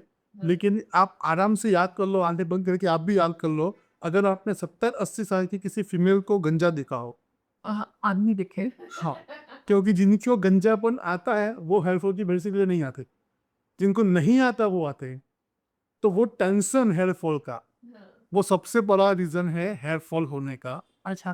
ठीक है, अगर आप मेरे बाल अच्छे हैं ऐसा सोच के चलोगे तो फर्स्ट वन सबसे बेस्ट ट्रीटमेंट पहले तो वही है। दूसरी, हेयर को फॉल होने का रीजन सिर्फ 2 है आयुर्वेद में, इंटरनली एक्सटर्नली। ठीक है, इंटरनली अगर आपने ऐसा फूड प्रॉपर नहीं खाया जो आपके हेल्थ को न्यूट्रिएंट दे रहा है तो हेयर फॉल हो रहे हैं। तो उसमें सिर्फ एक चीज नहीं है, सिर्फ कैल्शियम से हेयर नहीं बनते। ठीक है, तो बहुत सारी चीजें हेयर को ग्रोथ होने के लिए चाहिए, बिकॉज इट इज लग्जरी। और सेकेंडरी बाहर से है, बाहर से आप जो शैम्पू कर रहे हैं, आपको केमिकल कर रहे हैं, आप उसको कलर कर रहे हैं, तो उसकी जो हीट है वो आपकी जो स्कैल्प है उसको खराब कर देगी। तो आपके हेयर ज़्यादा बढ़ जाएंगे, खराब हो जाएंगे, वेरी सिंपल। तो ऊपर से डैंड्रफ वाली चीज़ें तब इफेक्ट करेगी जब प्रॉब्लम ऊपर से होगी। डैंड्रफ है, डेफिनेटली अगर डैंड्रफ है तो दही से या फिर छाछ से आप अगर ब्रिसेट में वॉश करते हो तो वो डैंड्रफ को कम डेफिनेटली करेगा, दैट इज गुड। डैंड्रफ नहीं है तो आपके स्कैल्प को रब करेगा तो और तकलीफ करेगा। ठीक है, तो फर्स्ट ऑफ ऑल वो देख लो कि रीजन इंटरनल है कि एक्सटर्नल है। ठीक है, और जैसा रीजन वैसे उसकी रेमेडी। तो अभी इतना मैं कह सकता हूँ जनरलाइज कॉमनली कि अगर आपको न्यूट्रिएंट प्रॉपर देने हैं बालों को, तो रोज जो नारियल होते हैं, नारियल का एक टुकड़ा खाने के साथ में गुड़ के साथ, that is ideal remedy for hair loss. ठीक है, आप रोज खाने के साथ में उसको खाओ तो कोई इशू नहीं है। हाँ, अगर आप उसको डाइजेस्ट नहीं कर पाते हो तो उसकी क्वांटिटी प्लस माइनस कर लो या फिर अपने किसी बहन से पूछ लो, अलग बात है। ये मेरे हिसाब से वो इशू नहीं करता। तो कुछ मात्रा में कोकोनट और जैगरी दोनों मिला के खाने से बैक भी होंगे, हेयर ग्रोथ भी होंगे और जड़ेंगी भी। एंड आई बिलीव सर ये जो ज्यादातर ये नारियल है, सूखा नारियल बोला ना है, तो क्या ये हमारी ट्रेनिंग्स भी कंट्रोल करता है? जैसे में कि it is hard to digest, तो थोड़ा हमारा भूख को भी वो कम करेगा, तो इशू नहीं है, वो कर सकते हैं। एंड ये जो एक रुजुता दिवाकर है, शी जिन्होंने करीना कपूर को पतला करा है, अच्छा, एंड वो तो ओपी सब्जी बोलती है अगर आप साउथ के हो तो भी और वो खाओ, सब भी नहीं वो ना ये का तेल, अगर आप नॉर्थ के हो, बिहार के हो, यूपी के हो, पंजाब के, तो राई का तेल है तो राई का तेल खाओ। राइट, सो अगर आप जिस स्टेट से बिलोंग करते हो, क्या वो local food, local oils, is it good to have? Exactly. मेरे सभी क्वेश्चन को कॉमन आंसर है रही है कि कौन सा तेल खाने में सबसे बेस्ट है। तो आयुर्वेद बहुत क्लियर मेंशन करता है कि जहाँ पे आपका जन्म हुआ या जहाँ आप लंबे टाइम से रह रहे हो, वहाँ की आबोहवा और वनस्पति आपके लिए बेस्ट है। तो अगर आप बाई बोन पंजाबी हो तो आपको सूरजमुखी का तेल, सनफ्लावर तेल ही खाना। हम तो बासर का तेल, सब पंजाबी वो भी होते हैं, ठीक है। अगर आप बाई बर्थ गुजराती हो तो यहाँ पे मूंगफली या फिर कपास का तेल होता है, साउथ इंडियन के रेकॉर्ड का तेल होता है, तो वो आपके लिए बेस्ट डेफिनेटली, और वही खाना चाहिए आएगी नहीं। तो जहाँ पे रहते हो या फिर जहाँ पे जन्म हुआ है, वहाँ की आबोहवा में जो चीज़ें मिलती है, नेचर आपसे कहती है कि आप वही खाओ। दी बीच को सर ये जो थायराइड है, थायराइड, दोस्तों देखो, सबसे पहले अगर मैं मेरी बीमारी वाले पूछूंगी तो आपको मैं ऑथेंटिकेशन नहीं कैसे दे कर पाऊंगी ना सर। ये जो यहाँ पर ये जो आई है, it is because of thyroid या ये कोलेस्ट्रॉल का रीज़न है? थायराइड आंखों के नीचे सूजन आना काफी सारी चीजों में होता है। नींद बराबर नहीं हुई, फूड बराबर डाइजेस्ट नहीं हुआ, definitely thyroid, definitely hormone changes, definitely उसमें डायबिटीज, काफी सारी चीजें। कुछ तो जगह पे क्रीमी बॉडी जो बोन्स कहते हैं। थायराइड का अगर आइडियल टेस्टिंग आपको करना है बगैर ब्लड रिपोर्ट के, तो एक चीज आपको करना है जो पेशेंट को पहले कहता हूँ, that is ring finger test. ठीक है, आप जो वीटी रिंग पहनते हो फिंगर्स पे, ठीक है, सुबह एक बार आप उसको सिर्फ चेक कर लो, रात को सोने के पहले निकाल लो, पहन लो।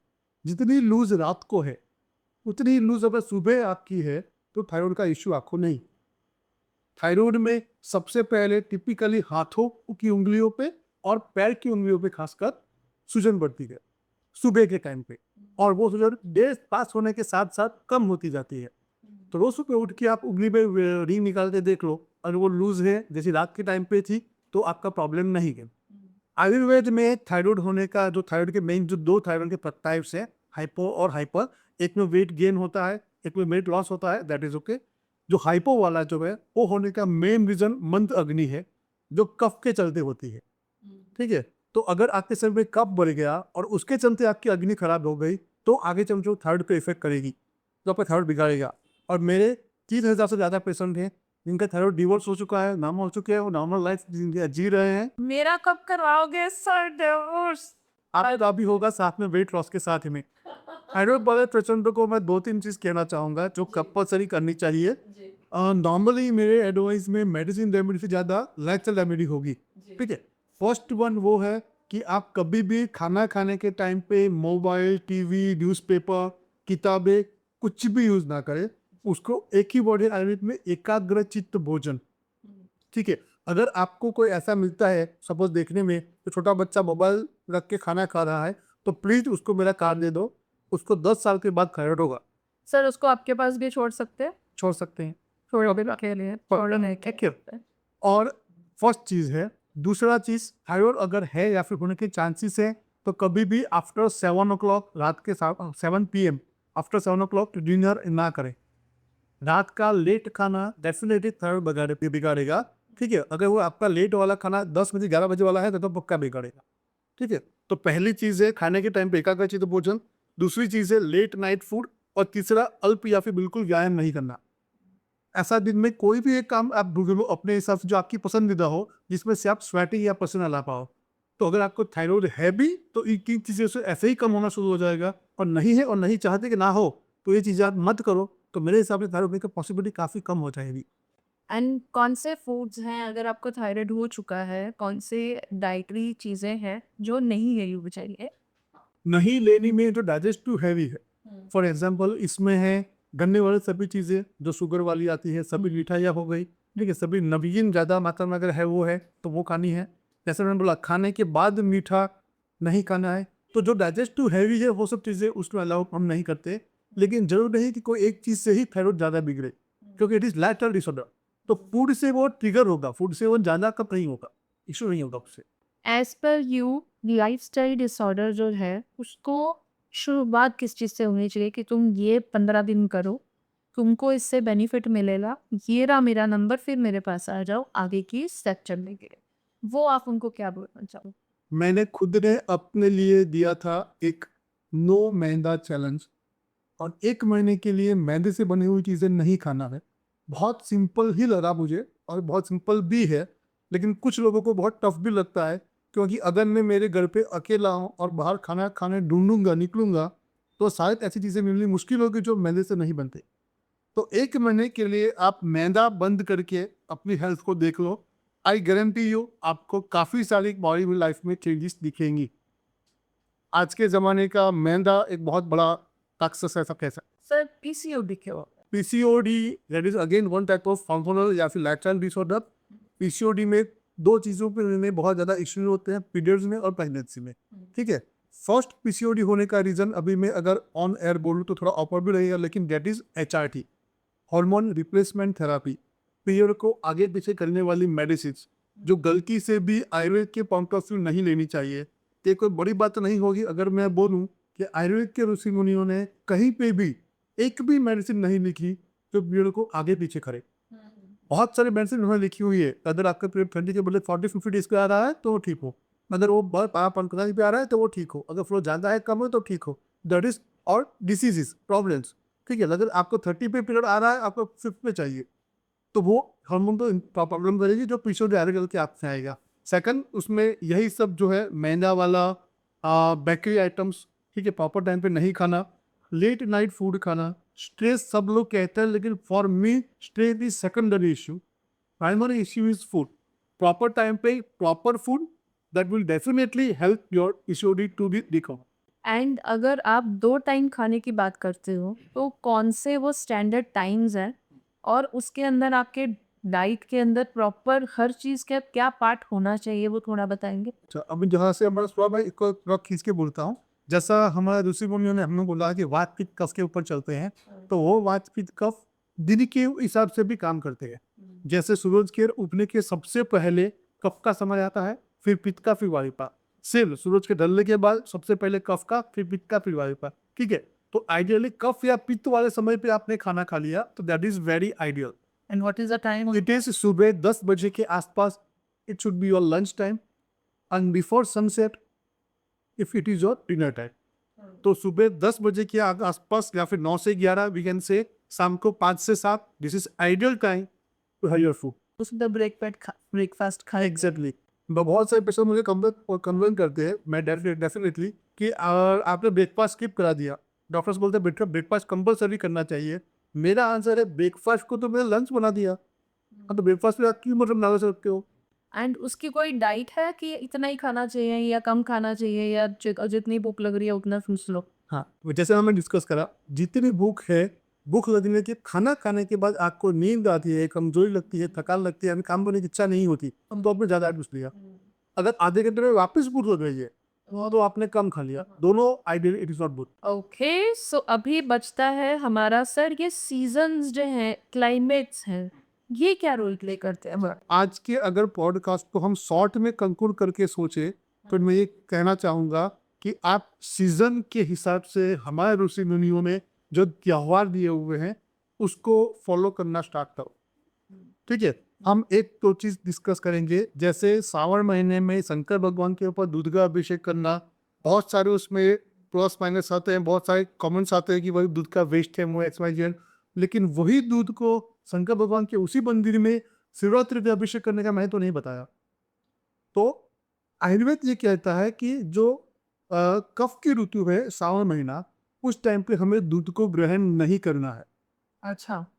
और जो पित्त की ऋतु आएगी या फिर जो गर्मी की ऋतु आएगी उसके बाद वाली, वसंत ऋतु वाली, ठीक है, जब शिवरात्रि के बाद वसंत ऋतु आएगी, उस टाइम पे हमें घी को बंद करना है, फिर कम करना है, उस टाइम पे दूध पीना है।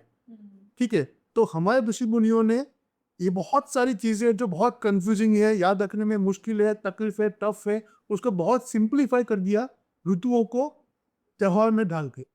ठीक है, किस त्योहार में हमारे लिए क्या बेस्ट है वो अगर हमने जान लिया तो हमें मालूम पड़ जाएगा इजीली कि हाँ भाई ये कितना फॉलो करना बहुत ईजी है। ठीक है, फॉर एग्जाम्पल ऐसे अगर हम बात करें तो होली में हम ये करते हैं कि होली जब जलाते हैं तो उसमें हम वो धानी जो बोलते हैं गुजराती में, ठीक है, पॉपकॉर्न टाइप की, हम उसको अर्पण करते हैं।